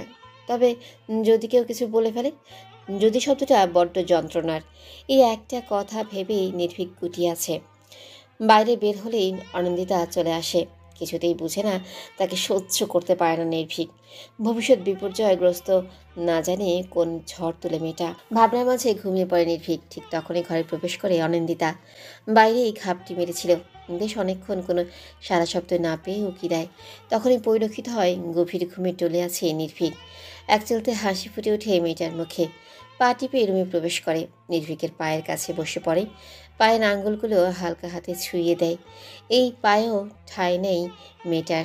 ইস, যদি কেউ বলতো সারা জীবন নির্ভীকের দিকে তাকিয়ে কাটিয়ে দিতে পারবে কিনা। অনিন্দিতা নির্দ্বিধায় সম্মতি জানাতো। হঠাৎ কলিং বেল বেজে ওঠে। নির্ভীকের ঘুম খুবই পাতলা। অনিন্দিতা চলে যাবে তার পূর্বেই উঠে বসে। প্রচণ্ড অবাক হয়ে বলে, আবার কেন এসেছেন? আপনি আমাকে বদনাম করিয়ে ছাড়বেন? আমি সেরকম কিছুর জন্য আসিনি। আমাকে দেখতে এসেছেন তাই তো? ভদ্র মেয়ের মতো মাথা কাত করে অনিন্দিতা। নির্ভীক ভাষা হারিয়ে ফেলে। ওইদিকে কলিং বেল বেজেই চলেছে। রাগে গজগজ করে ওঠে। অনিন্দিতার দিকে তেতে আসে। মধ্য আঙ্গুল উঁচিয়ে বলে, ফার্দার এমন কিছু হলে ভয়ঙ্কর কিছু ঘটে যাবে। আপনাকে ছাড় দিয়ে অন্যায় করেছি আমি। আমি তো আপনাকে ডিস্টার্ব করি না নির্ভীক প্রিয়া, একটু কাছাকাছি থাকতে চাই শুধু। যাওয়ার মাঝে থেমে যায় নির্ভীক। পেছনে ঘুরে বলে, এটাই আমার সমস্যা। আমার কাছাকাছি থাকার অধিকার নেই আপনার। আপনি বয়সে আমার অনেক ছোট, তবুও কড়া কথা বলতে বাধ্য হচ্ছি। মনে রাখবেন, নির্ভীক মাহতাব নারী শরীরের নেশায় পড়ে না। কথাটা বলেই চলে যায় নির্ভীক। মেঝেতে বসে পড়ে অনিন্দিতা। সন্ধ্যার সেই কথার জন্য এত বড় কথাটা বলে গেল নির্ভীক। বৃষ্টিতে ভিজে একাকার চারুলতা। বাসায় গাড়িগুলিও ছেলে আর স্বামী নিয়ে গেছে। নির্ভীকের গাড়ি ওয়াশের জন্য দেওয়া হয়েছে, তাই লোকাল গাড়িতেই গিয়েছিলেন। গলির মোড় থেকে হেঁটে এসেছেন। অনিন্দিতা টাওয়াল নিয়ে আসে। চারুলতা মাথা মুছে বলেন, এত লেট কেন হলো দরজা খুলতে? আমি ঘুমিয়েছিলাম আম্মু, আর অনিন্দিতার রুমে কলিংয়ের শব্দ পৌঁছায় না। আরে এভাবে কেন বলছিস? আমি অন্য কিছু মিন তো করিনি। শুধু বলেছি, অনিমা যা তো আমার ঘর থেকে শাড়ি নিয়ে আয়, ভিজে শরীরে ঘরে যাবো না। অনিন্দিতা চলে যায়। চারুলতা নির্ভীকের মাথায় হাত বুলিয়ে বললেন, আমার সোনা ছেলে, তোর প্রতি আমার পূর্ণ বিশ্বাস আছে। এমন কিছু করবি না যাতে আমরা অসম্মান হই। আর এমন কাজ করবে না কখনো। পরিস্থিতি ঠিক নেই, কিছু না ঘটলেও মানুষ ঘটিয়ে ছাড়বে। সকাল সকাল বেরিয়েছে নির্ভীক। ঘুম থেকে উঠে অনিন্দিতা তাই বুঝতেই পারল। সে বুঝে গেছে নির্ভীক তার থেকে পালিয়ে বেঁচেছে। চারুলতা কাল আসার সময় নীল রঙের শাড়ি নিয়ে এসেছেন। আজ সেটাই পরবে অনিন্দিতা। পার্পল শাড়িটা থাকলে পার্পল শাড়িটাই পরতো, তবে সেই শাড়িটা তার গায়ে ওঠেনি। ভালোই হয়েছে, নির্ভীকের সাথে বসে যখন যাওয়া হবে না, পার্পল শাড়ি পরে কী লাভ। অনিন্দিতা সাজগোজ পছন্দ করে, তবে বেশ অনেক দিন ধরে সাজে না। আজ সাজবেই, নির্ভীকের মনের মতোই সাজবে। অবশ্য অনিন্দিতা হলেও বিষাক্ত গ্যাসের মতো, যা সহ্য করতে পারে না নির্ভীক। শাড়ি পরে চুলগুলো ছেড়ে দিল। হালকা মেকআপে মিষ্টি দেখতেই লাগছে। রুম থেকে বের হতেই আজমালের সাথে দেখা। অনিন্দিতা শুধালো, আজ অফিসে যাবেন না আঙ্কেল? শরীরটা ভালো নেই, তোকে পৌঁছে দেওয়ার জন্যই যাব না ভেবেছিলাম। এখন দেখি শরীরটাই ম্যাচ ম্যাচ করছি। সমস্যা নেই আঙ্কেল, আমি একাই যেতে পারবো। ও কি কথা, আজ প্রথম দিন একা কেন যাবি? নিহালও তো যাচ্ছে, ওর সাথেই যাবি। জুসের গ্লাস নিয়ে করিডোরে দিয়ে আসতে আসতে এই কথাটা বললেন চারুলতা। আজমালও সম্মতি জানালো। অনিন্দিতা কিছু বলতে চেয়েও বলল না। চারুলতা গ্লাসে এগিয়ে বললেন, নাস্তা করে যাবি না? বাসা থেকে খালি পেটে বের হতে নেই, জুসটা খেয়ে যা। আচ্ছা, নির্ভীক ভাইয়া এত আগেই চলে গেলেন যে? বলিস না আর, পুরো বজ্জাত ছেলে। দেখ, বন্ধুদের সাথে আড্ডায় মজেছে। আজ তো ওর সব বন্ধুরাই আসবে ভার্সিটিতে। সবার দোয়ানে বের হয় অনিন্দিতা। নিহাল গাড়িতে অপেক্ষা করছে। অনিন্দিতার দিকে তাকিয়ে স্বচ্ছ হাসলেও একটু প্রশংসা স্বরে বলল, দেখো, আবার কাউকে মন দিয়ে এসো না। মন কেউ নিবে না নেহাল। সে কি কথা, এত সুন্দর মেয়েটার মন কেউ দিবে না? হ্যাঁ, যাই হোক, ফেরার পথে আমি একাই ফিরবো। ভ্রুকুটি করে তাকায় নিহাল। কথাটা যেন তার পছন্দ হয়নি। অনিন্দিতার দিকে না তাকিয়ে স্টিয়ারিংয়ে হাত দেয়। তারপর বলে, বয়ফ্রেন্ড থাকলে তার সাথেই আসতে পারো, তবে সমস্যা হচ্ছে আম্মু বারবার বলে দিয়েছে তোমাকে নিয়েই ফিরতে। আচ্ছা সমস্যা নেই, তুমি আমাকে কল দিয়ে জানিয়ে দিও, মোড়ে এসে একসাথে আসবো। কৃতজ্ঞতা প্রকাশ করে মেয়েটা। সিটে মাথা এলিয়ে দেয়। শরীরটা ম্যাজম্যাজ করছে। সারাটা বছরই হালকা পাতলা অসুস্থ থাকে মেয়েটা। রোজ কান্নার ফলে চোখের নিচে দাগ থাকে। কেউ একটু খুঁটিয়ে দেখলেই ধরা খেয়ে যায়, কারণ শরীরে থাকে অজস্র আঘাতের রেখা। গাড়ি পার্কিংয়ে রেখে চলে যায় নিহাল। অনন্দিতা দম ফেলে হাঁটা লাগায়। শরীর দুর্বল লাগাতে এনার্জি ড্রিঙ্কস কিনে। ক্যাব খুলে খাওয়ার আগেই মাথা ঘুরে যায়, তবে কেউ একজন আগলে ধরে। ব্যগ্র কণ্ঠে বলে, ঠিক আছে অনি, হঠাৎ পড়ে যাচ্ছিলে কেন? আসলে মাথা ঘুরে গিয়েছিল। নেট ফেয়ার, নির্ঘাত নাস্তা করেনি। আসো আমার সাথে। আমি ঠিক আছি আসিম, চলো ভেতরে যাওয়া যাক। নো, কোনো কিছুই ঠিক নেই। তুমি এক্ষুনি নাস্তা করবে আমার সাথে। আর লিসেন কিউট গার্ল, ফাংশন এখনো শুরু হয়নি। প্রচণ্ড প্যারা খেয়ে যেতেই হলো অনন্দিতাকে। আসিম বকবক করেই যাচ্ছে। একটা রেস্টুরেন্টে এসেই 2 কাপ কফি আর স্যান্ডউইচ অর্ডার করলো। আসিম নাস্তা করে এসেছে, তাই শুধু কফি খেলো। অনন্দিতা সংকোচ ছাড়াই খাচ্ছে। আসিম কফি কাপে চুমুক দিয়ে বলল, বাই দ্য ওয়ে, আজ একা এলে যে? নির্ভীক স্যার আসেন তোমার সাথে? রোজ কি ওনার সাথে আসবো? আর উনি তো আজ অনেক আগেই এসেছেন। আচ্ছা, নির্ভীক স্যার কিন্তু অনেক কঠোর। আনন্দিতা হাসলেও। সে এটা ভালো করেই জানে। আসিম কিছুক্ষণ নীরব থেকে আনন্দিতার উদ্দেশ্যে শুধালো, তুমি কি কোনো কারণে আপসেট?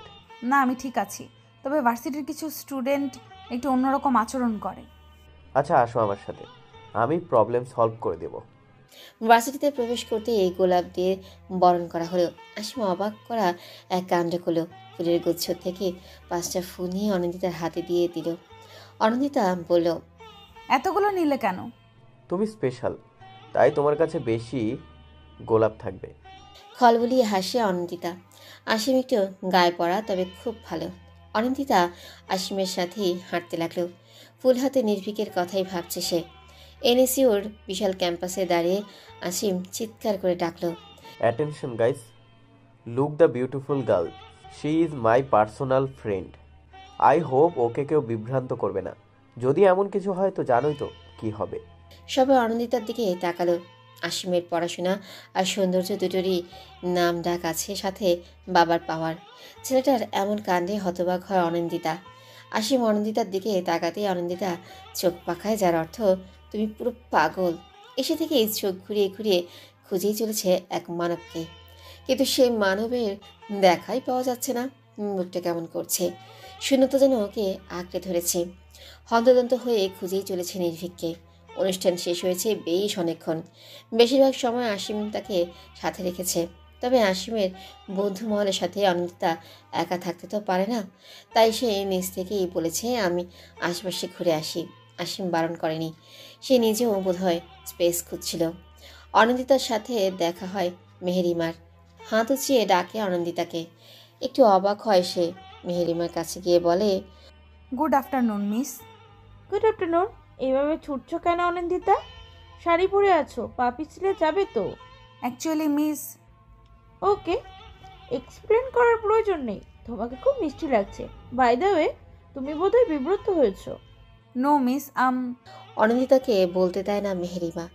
মৃদু হেসে অনন্দিতা শাড়ির আঁচল ঠিক করে দেয়। ভারী অবাক হয় মেয়েটা। মেহেরিমা বলে, আমি অসমের বড় বোন। হ্যাঁ। ইয়েস, ও আমাকে তোমার কথা বলেছে আরো 5-6 মাস আগে। ও, তোমাকে বলতেই হয়, শুধুমাত্র এনএসইউতে অ্যাডমিশনের জন্য 1 বছর গ্যাপ দেওয়া সত্যিই দুষ্কর কাজ। আই এম ড্যাম শিওর তুমি তোমার লক্ষ্যে জয় করবে অতি শীঘ্রই। শুক্রিয়া মিস। ওকে রিয়া, আমি যাচ্ছি। আসিমের সাথে একদিন এসো বাসায়। হাত নাড়িয়ে চলে গেল মেহেরিমা। অনন্দিতা চোখ বিচলিত হলো। চাতক পাখির মতো খুঁজেই চলেছে এই প্রিয় ব্যক্তিটিকে। চোখ যায় ক্যান্টিনের দিকে। মুখটা থক করে ওঠে। নির্ভীকের সাথে রোজ অনেক ক্লোজ হয়ে দাঁড়িয়ে আছে। অনন্দিতা আর নিতে পারে না, দৌড়ে চলে যায় বাইরে। অসতর্কতার কারণে শাড়ি পিছলে পড়ে যায়। দুটো মেয়ে দেখেও না দেখার ভান করে। অনন্দিতা একা ওঠার চেষ্টা করে। পায়ের হাঁটুতে বোধহয় ছিলে গেছে। ব্যথার টনক নেড়ে যাচ্ছে। হঠাৎ একটা হাত তার সামনে আসে। হাতে হাত রেখে উঠে দাঁড়ায়। নিহালের দৃষ্টি বিচলিত। সে শুধায়, এভাবে পরে গেলে কি করে? এর জন্যই শাড়ি পরা একদমই পছন্দ নয়। দেখি কতটা ব্যথা পেয়েছো। আসো, হসপিটাল থেকে ওয়াশ করে যাবে। আমি ঠিক আছি নিহাল ভাই, চলুন বাসায় যাব। একদম নয়, আগে হসপিটালে যাবে, দেন বাসায়। আচ্ছা, একটু বসো, আমি নির্ভীককে নিয়ে আসি। ও ডিপার্টমেন্ট থেকে ট্রিটমেন্ট করার ব্যবস্থা করে দিবে। সারপ্রাইজটা কেমন দিলাম বলতো? তোর বক বক না শুনলে আসলেই ভালো লাগে না, তাই চলে এলাম। তুই কানাডায় ফিরছিস কবে? তোকে ছাড়া দিন চলে না ইয়ার। রোজের দিকে তাকিয়ে হাসছে নির্ভীক। এই মেয়েটা তার হাসির কারণ। দুদিন আগেই রোজকে বলেছিল ভালো লাগছে না, আর তাই রোজ চলে এসেছে। কৃতজ্ঞতার দৃষ্টি দিয়ে নির্ভীক বললেও, মনে হয় না যেতে পারবো আগামী 2 বছর। মাথা পুরো নষ্ট হয়ে যাচ্ছে। অনিন্দিতার পাগলামি বেড়ে গেছে, আমি আর নিতে পারছি না। তুই ওকে সত্যিটা কেন বলছিস না? আমরা কতদিন লুকাবো বিষয়টা? আই ডোন্ট নো ইয়ার, তুই প্লিজ তোর বাসায় ম্যানেজ কর, আমি খুব তাড়াতাড়ি কিছু একটা করব। আরে সেটাতে প্রবলেম নেই, মম ড্যাড এই বিষয়ে সমস্যা করবে না। বাট তুই কতদিন অনিন্দিতার থেকে এভাবে পালাবি? তুই তো পাগল হয়ে যাচ্ছিস। আঙ্কেলকে আমি বলবো কানাডার কথা। নির্ভীক চেয়ার টেনে বসে। রোজ তার মসৃণ হাতে নির্ভীকের মাথায় হাত বুলিয়ে বলে, তুই ঠিক আছিস তো? আমিও আর নিতে পারছি না। আমি কি অনিন্দিতার সাথে কথা বলবো? নো, ও বুঝবে না। তুই জানিস কাল কি হয়েছে? ওফ, আই কান্ট এক্সপ্লেইন ইয়ার। আই এম ড্যাম শিওর বিয়ের পর ও এমন পাগলামি করবে। তখন আমি কি করব বলতো? মান সম্মান বলে কিছু থাকবে? নাক ফুলিয়ে বসেন রোজ। নির্ভীকের শার্টের কলার ঠিক করে দিয়ে বলে, না পারফেক্ট। হেয়ালি করছিস কেন? স্টপ ইয়ার, তুই আমার সাথে কানাডায় যাবি। এমনিতেও তোকে ছাড়া আমি থাকতে পারি না, আর বিড়িতে থাকা সম্ভব নয়। কথাটা বলেই নির্ভীকের কাঁধে মাথা রাখে রোজ। নির্ভীক একটু করে হাসে। স্বস্তিটা এই মেয়ের মাঝেই পাওয়া যায়, তাই তো এত ভালোবাসে। 10 মিনিট খোঁজার পর ক্যান্টিনে নির্ভীকের দেখা মিলে। নিহাল এক প্রকার ছুটেই আসে। নির্ভীকের কপালে ভাঁজের সৃষ্টি হয়। নিহাল পরপর শ্বাস ফেলে ঢকঢক করে পানি পান করে। কি হয়েছে তোর, এভাবে হন্তদন্ত হয়ে আসছিস যে? 10 মিনিট ধরে পুরো ভার্সিটি খুঁজে চলেছি তোকে। আমাকে খুঁজছিস কেন? তোর ফোন অফ। আসলে অনিন্দিতা পরে গিয়ে ব্যথা পেয়েছে। কথাটা শোনার মাত্রই বিষাক্ততা ছেয়ে যায় নির্ভীকের চোখে মুখে। মুখ দিয়ে বিরক্তিকর শব্দ তুলে। এই মেয়েটা শান্তি দিবে না। সত্যি দেশান্তর হতে ইচ্ছে করছে। বাসায় ফিরে রেস্ট নিচ্ছে অনন্দিতা। 3 দিন ইউনিভার্সিটিতে যাওয়া লাগবে না বলে দিয়েছেন চারুলতা। নাছরবন্ধা অনন্দিতা পড়াশোনার দোহাই দিয়েছে, যার ফলে আজমাজ বলেছেন কয়েকদিন নির্ভীক তাকে পড়াবে। কথাটা শুনে চোখ চকচক করে উঠেছে। রাত প্রায় 8:30। চারুলতা খাবার নিয়ে এসেছেন। অনেক খাবারগুলো খেয়ে নে তোমা, বেড রেস্ট করতে হবে এই কদিন। আমি নিচে যেতে পারতাম আন্টি, শুধু শুধু কষ্ট করলে তুমি। কথা বাড়াস না মা, খাবার কি খাইয়ে দেব? আচ্ছা। ভাতের লোকমা বাড়ি দেয় চারুলতা। অনন্দিতা সন্তর্পণে তার মুখে তুলে। ফোনটা বেজে ওঠে। হির ফোন করেছে। রিসিভ হতেই হির বলে, এই আপু, ব্যথা পেলে কি করে? তোমার এনএসইউর প্রথম দিনের নাজেহাল অবস্থা? বাহ, কাকে দেখে পিছলে গেলে তুমি? জিজুর নামটা বলো প্লিজ। থামবি তুই? আশ্চর্য, তোর দিওয়ানা থাকতে আমাকে ফোন করেছিস কেন? গলায় ঝুলে গেলেই তো পারতি। দিওয়ানাটা কে? বাসায় ফিরে আয়, তারপরই বোঝাবো তোকে। আমি তোকে আঙুল দিয়ে দেখিয়ে দিব দিওয়ানাটা কে। ফোন রাখে অনন্দিতা। খাওয়া প্রায় শেষ। চারুলতা বলে, নির্ভীক পড়াতে আসবে, বই নিয়ে বস অনি। ডায়েরি বের করে অনিন্দিতা। নির্ভীকের হাস্যোজ্জ্বল ছবিটা নিয়ে হাসে। উজ্জ্বল শ্যাম রঙের সুশ্রী মুখ নির্ভীকের। আচ্ছা, কোনো মানুষই তো পারফেক্ট নয়, তাহলে নির্ভীকের খামতিটা কোথায়? হাজারো পলক ফেলে ও খামতি খুঁজে পায় না অনিন্দিতা। অনিন্দিতা ঠিক হয়ে বসুন। সদরদরজার ওপাশ থেকে কথাটা বলে নির্ভীক এলোমেলো হয়ে বসেছিল সে। নিজেকে ঠিকঠাক করে নির্ভীককে উদ্দেশ্য করে বলে, আপনি আসতে পারেন। নির্ভীক আসে। অনন্দিতা এক পলক তাকিয়ে চোখ নামিয়ে নেয়। নির্ভীকের দিকে ফ্যাল করে তাকাবে না আর। যথাসম্ভব লুকিয়ে প্রিয় মানুষটাকে দেখে যাবে। ফিজিক্সের বই নিয়ে একটু ঘাটাঘাটি করে নির্ভীক। অনন্দিতাকে বলে, আপনার প্রথম আর শেষ ক্লাসটা আমার, অর্থাৎ ফিজিক্স আর ইংলিশ দুটো ক্লাস রয়েছে, তাই আমি ভার্সিটিতে যা পড়াবো এই 3টে দিন সেগুলোই পড়াবো আপনাকে। আচ্ছা। অনন্দিতার বাড়তি কথা না পেয়ে স্বস্তির নিঃশ্বাস ফেলে নির্ভীক। তবু অনন্দিতাকে একটা বিষয় বলে, NSCO রুলস কি জানেন? না মানে আমি তো যেতে পারবো না কয়েকদিন। কথাটা মিনমিনে স্বরে বলেই অনিন্দিতা। নির্ভীক ভ্রুকুটি করে তাকায়। অনিন্দিতা উদ্দেশ্যে ছিল শুধুই এনএসইউতে চান্স পাওয়া। কি রুলস আছে না আছে তার প্রতি কোনো আগ্রহ নেই। প্রয়োজনেই নির্ভীক বলে, পরপর 3টে সাপ্তাহিক পরীক্ষাতে ফেল করলে সোজা বের করে দিবে। আর পরপর 5টা সাপ্তাহিক পরীক্ষায় 80% নাম্বার না পেলে 10 দিন সময় দেওয়া হবে। যদি সে সময়ের মধ্যে পড়াশোনা কমপ্লিট করে এক্সামে ভালো করেন তাহলেই ভার্সিটিতে রাখবে, আর না হলে বের করে দিবে। তাই আল্লাহর ওয়াস্তে একটু মনোযোগী হবেন। জি, আমি মেনে চলবো সব রুলস। ওকে, তাহলে দেখুন ফিজিক্সের প্রথম অধ্যায়ে আজ কি পড়াবো। অনিন্দিতা পড়ায় মনোযোগী হয়। নির্ভীকের এর জন্য পাগলামি কমবে না ঠিকই, তবে পাগলামি চলবে মনে মনে। আজ বিকেলের ঘটনা। পা ওয়াশ করার পর নির্ভীকের সাথে এসেছে অনিন্দিতা, কারণ নিহালের কোনো কাজ পড়ে গেছে। নির্ভীক এই সুযোগটাই চেয়েছিল।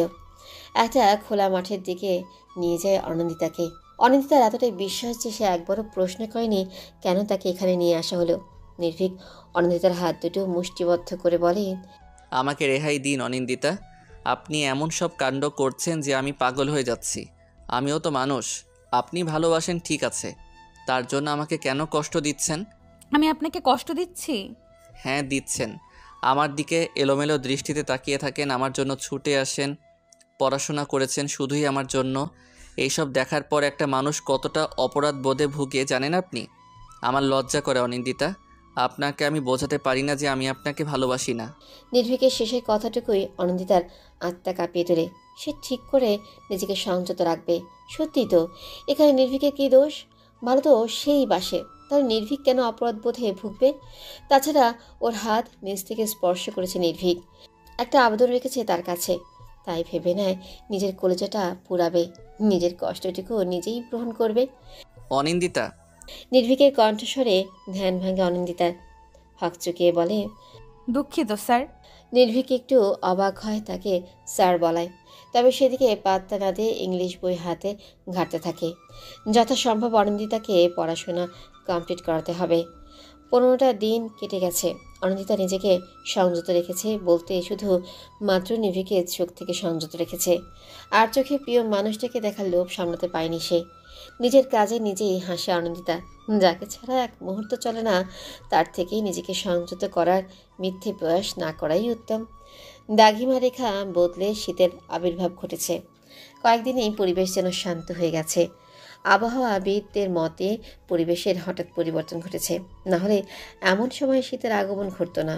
নিজের বাসায় ফিরে এসেছে 10 দিন হতে চলল। এই কয়েকদিনে ইউনিভার্সিটিতে যাওয়া হয়েছে মাত্র 3 দিন। কেন যেন ভার্সিটির প্রতি অনীহা সৃষ্টি হয়েছে। বোধহয় নির্ভীকে না থাকাই এই প্রধান কারণ। ভার্সিটির কাজে আজ 9 দিন হলেও ভারতে গিয়েছে নির্ভীক। কোনো এক বিশেষ অনুমোদন নিয়েই গেছে। অনিন্দিতার ফোন বেজেই চলেছে, অথচ তার ধ্যান নেই। হির হন্তদন্ত হয়ে বলেও, এই আপু, তোমার ফোন বাজছে। কি? ফোন বেজে চলেছে, ধরো। অনিন্দিতার মাথায় এখনও কথাটা ক্যাচ করেনি। সে নিষ্পলক তাকিয়ে আছে হিরের দিকে। হির বিরক্ত হয়। পৃথিবীর সাথে কথা বলছিল সে, সেটার সাথে রসায়ন জমেছে তার।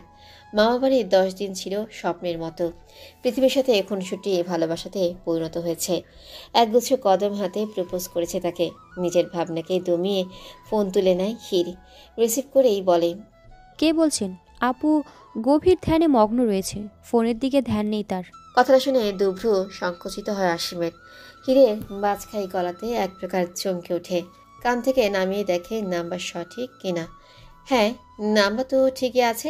নিজেকে সামনে নিয়ে অসীম বলে, অনিকে দেওয়া যাবে? হির তার বাজখাই গলায় অনন্দিতাকে আপু বলে ডেকে নেয়। এবার সে কণ্ঠ কর্ণপাত হয় মেয়েটার। ফাঁকা ঢোক গিলে বিরক্তি প্রকাশ করে বলে, কি হয়েছে? তোমার ফোন। কে করেছে? জানি না।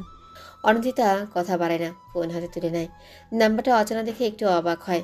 ফোন কানে তুলে সালাম দিয়ে বলি, কে বলছেন? অনি, আমি আসিম বলছি। ভার্সিটিতে আসো না কেন তুমি? একটু অসুস্থ বোধ করছি আসিম। অজুহাত না দিলে আসিম অনেক প্রশ্ন করবে, তাই এটাই বেস্ট বলে মনে হয় অনিন্দিতার। তাছাড়া সত্যিই সে অসুস্থ। সারা বছরই ঠান্ডা জল লেগেই থাকে। আসিম সামান্য চিন্তিত স্বরে বলে, দ্রুত মেডিসিন নাও কেমন? আমি ফোন করে খবর নেব তোমার। আচ্ছা। কথাটা বলেই ফোন রেখে দেয় অনিন্দিতা। আসিম সেটা বন্ধুর থেকেও বেশি কিছু। অনিন্দিতা উপলব্ধি করে আসিম তার প্রতি একটু ঝুঁকে পড়েছে। অবশ্য সেদিকে পাত্তা দেয় না সে, কারণ সে নিজেও আরেক জনের প্রতি ঝুঁকে আছে। কালের বিবর্তনে সে বুঝে গেছে মানুষ যাকে চায় তাকে পায় না। মিথ্যে সান্ত্বনাগুলোই সময় কাটাতে সাহায্য করে। অনন্দিতা তার স্বপ্নের রাজ্যে কি নির্ভীকের বুকে মাথা রাখে, নির্ভীকের দিকে ভালোবাসার দৃষ্টিতে তাকিয়ে থাকে। কোনো এক তীরের আঘাতেই হৃদয়ের ফাঁক ফোকর করে ঢুকে পড়েছিল নির্ভীক নামক বসন্ত, যা থেকে পরিত্রাণ মানে মৃত্যু। হয়তো শরীরের মৃত্যু ঘটবে না, তবে আত্মার মৃত্যু ঘটবে নিশ্চিত। সকাল 8টা কি 8:30, বাড়িতে অনাকাঙ্ক্ষিত অতিথির আগমনে প্রচণ্ড অবাক হয়েছে শাহানা। মেইন ডোর খুলে হাঁ হয়ে তাকিয়েছেন সামনে থাকা 20-21 বছর বয়সী ছেলেটার দিকে। ফর্সা রঙে লম্বা করে ছেলেটাকে রাজপুত্র বলে ভুল হবে। এমন সুন্দর ছেলেটাকে এতক্ষণ ধরে দাঁড় করিয়ে রেখেছেন যে সেদিকে খেয়ালই নেই। হঠাৎই ভেসে আসে সুন্দর ছেলেটার কণ্ঠস্বর। Hello aunty. সচকিত হয় শাহানা, ছেলেটার দিকে তাকিয়ে যেন লজ্জা পায়। কোনো প্রশ্ন না করেই বলেন, ভেতরে আসো। জি। ছেলেটা ভেতরে আসি। শাহানার বোধগম্য হওয়া ছেলেটাকে পরিচয় নিয়ে এখনও প্রশ্ন করেননি উনি, তাই বলেন, তোমাকে তো চিনতে পারলাম না। আমি আসিম মাহতাব, অনির বন্ধু বলতে পারেন, যদিও এখন আমি এক ব্যাচের সিনিয়র। ও আচ্ছা আচ্ছা, বসো তুমি, আমি অনিকে ডেকে পাঠাই। ইটস ওকে আন্টি, আমাকে অনিন্দিতার রুম দেখিয়ে দিন, আমি গিয়ে দেখা করে আসি। শান একটু অবাক হন। এতটা নিঃসংকোচে কথা বলা তিনি আশা করেননি। অধরগুণে হাসি ফুটিয়ে বলেন, ডান দিকের করিডোরের শেষ রুমটাই অনিন্দিতার। হেসে কৃতজ্ঞতা প্রকাশ করে আসিম। শাহানা নাস্তা বানাতে কিচেনের দিকে আগান। অনন্দিতার রুমে এসেও কিছু কি দেয় আসিম, তবে অনন্দিতার দেখা পাওয়া যায় না। ফট করেই ঢুকে পড়া ছেলেটা। যদিও মেয়েদের রুমে ঢোকার আগে পারমিশনের প্রয়োজন হয়, তবে সে পারমিশন নেয় না। একটু চঞ্চল প্রকৃতির ছেলেটা সোজা বারান্দায় চলে যায়। ব্যালকনির টেবিলে মাথা রেখে ঘুমিয়ে আছে অনিন্দিতা। নাকের সাইডে তেল জমেছে। রাতে নিশ্চয়ই এখানে ঘুমিয়েছে। একটু করে ডাকে আসিম, তবে অনিন্দিতার ঘুম ছাপিয়ে সে ডাক কানে পৌঁছায় না।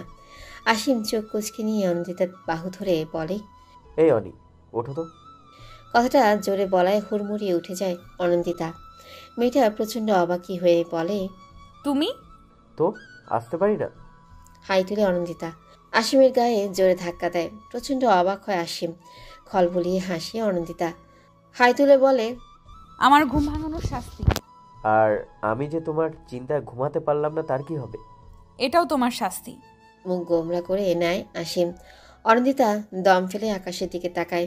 এত সকালে এসেছে আসিম। কি ভাবছো তুমি? ভাবছি তুমি ছেলেটা খুব ভালো, তবে আমার প্রতি ঝুঁকে যাচ্ছ। আসিম হাসে। অনন্দিতার একগুচ্ছ চুল হাতে পেঁচিয়ে বলেন, আমি তোমাকে বন্ধুর মতোই ভালোবাসি অনিন্দিতা, তাই তোমাকে অন্য নজরে দেখার সাহস হলেও আগানোর সাহস হয়ে ওঠেনি। তবে সত্যি বলতে বন্ধুর থেকেও বেশি ভালোবাসি। কৃতজ্ঞতার চোখে তাকায় অনন্দিতা। আসিমের বাহু টেনে বলে, আন্টি কিচেনে গেছেন, সো তোমার যেতে হবে না। আজ তুমি আমার সাথে ভার্সিটিতে যাচ্ছ। ভালো লাগছে না আমার। আপনার পড়াশোনার দায়িত্বটা আমি নিয়েছি অনিন্দিতা। কথাটা শুনে ধুক করে ওঠে অনন্দিতার বুক। নির্ভীকের কথা যেন মাথায় আষ্টে পৃষ্ঠে জড়িয়ে ধরে। একটি করে দম ফেলে উঠে যায়। আসিম বলে, পালিয়ে যাচ্ছ অনি? নিজের কষ্ট লুকিয়ে মরে যেতে চাও? অনন্দিতার কি যেন হয়। জুকড়ে কেঁদে ওঠে মেয়েটা। আসিমের পায়ের কাছে বসে পড়ে। হাত দুটো মুঠো বন্দি করে বলে, আমি অনেকে ভালোবাসি আসিম, আমি মরে যাব, সত্যিই মরে যাব। আসিম উত্তর দেয় না, নিজেকে শক্ত করে। অনন্দিতা সেই সব প্রেমিকার দলে পড়ে যারা উন্মাদ, যারা ভালোবাসাকে অন্যের হাতে তুলে দিতে পারে না। ভালোবাসার ভালো চায় ঠিকই, তবে নিজের সাথেই দেখতে চায়। এক প্রকার ছ্যাঁচড়ামি করে বেড়ায়। অনন্দিতার জন্য মায়া হয় অসীমের। প্রথম থেকেই মেয়েটার প্রতি ঝোঁক ছিল তার। আইসক্রিম পার্লারে নির্ভীককে লুপ্ত দৃষ্টিতে দেখছিল অনন্দিতা। সেদিনই ঠিক করেছিল অনন্দিতার প্রতি বন্ধুত্বের হাত বাড়িয়ে দিবে। তবে কোথাও একটা সুপ্ত ভালোবাসা জাগে, যার ফলে সে নিজেকে ধাতস্থ করে অনন্দিতার খেয়াল রাখবে। তবে এটাও সত্য, অনন্দিতার প্রতি অনুভূতি আঘাতে দেয়নি ছেলেটা।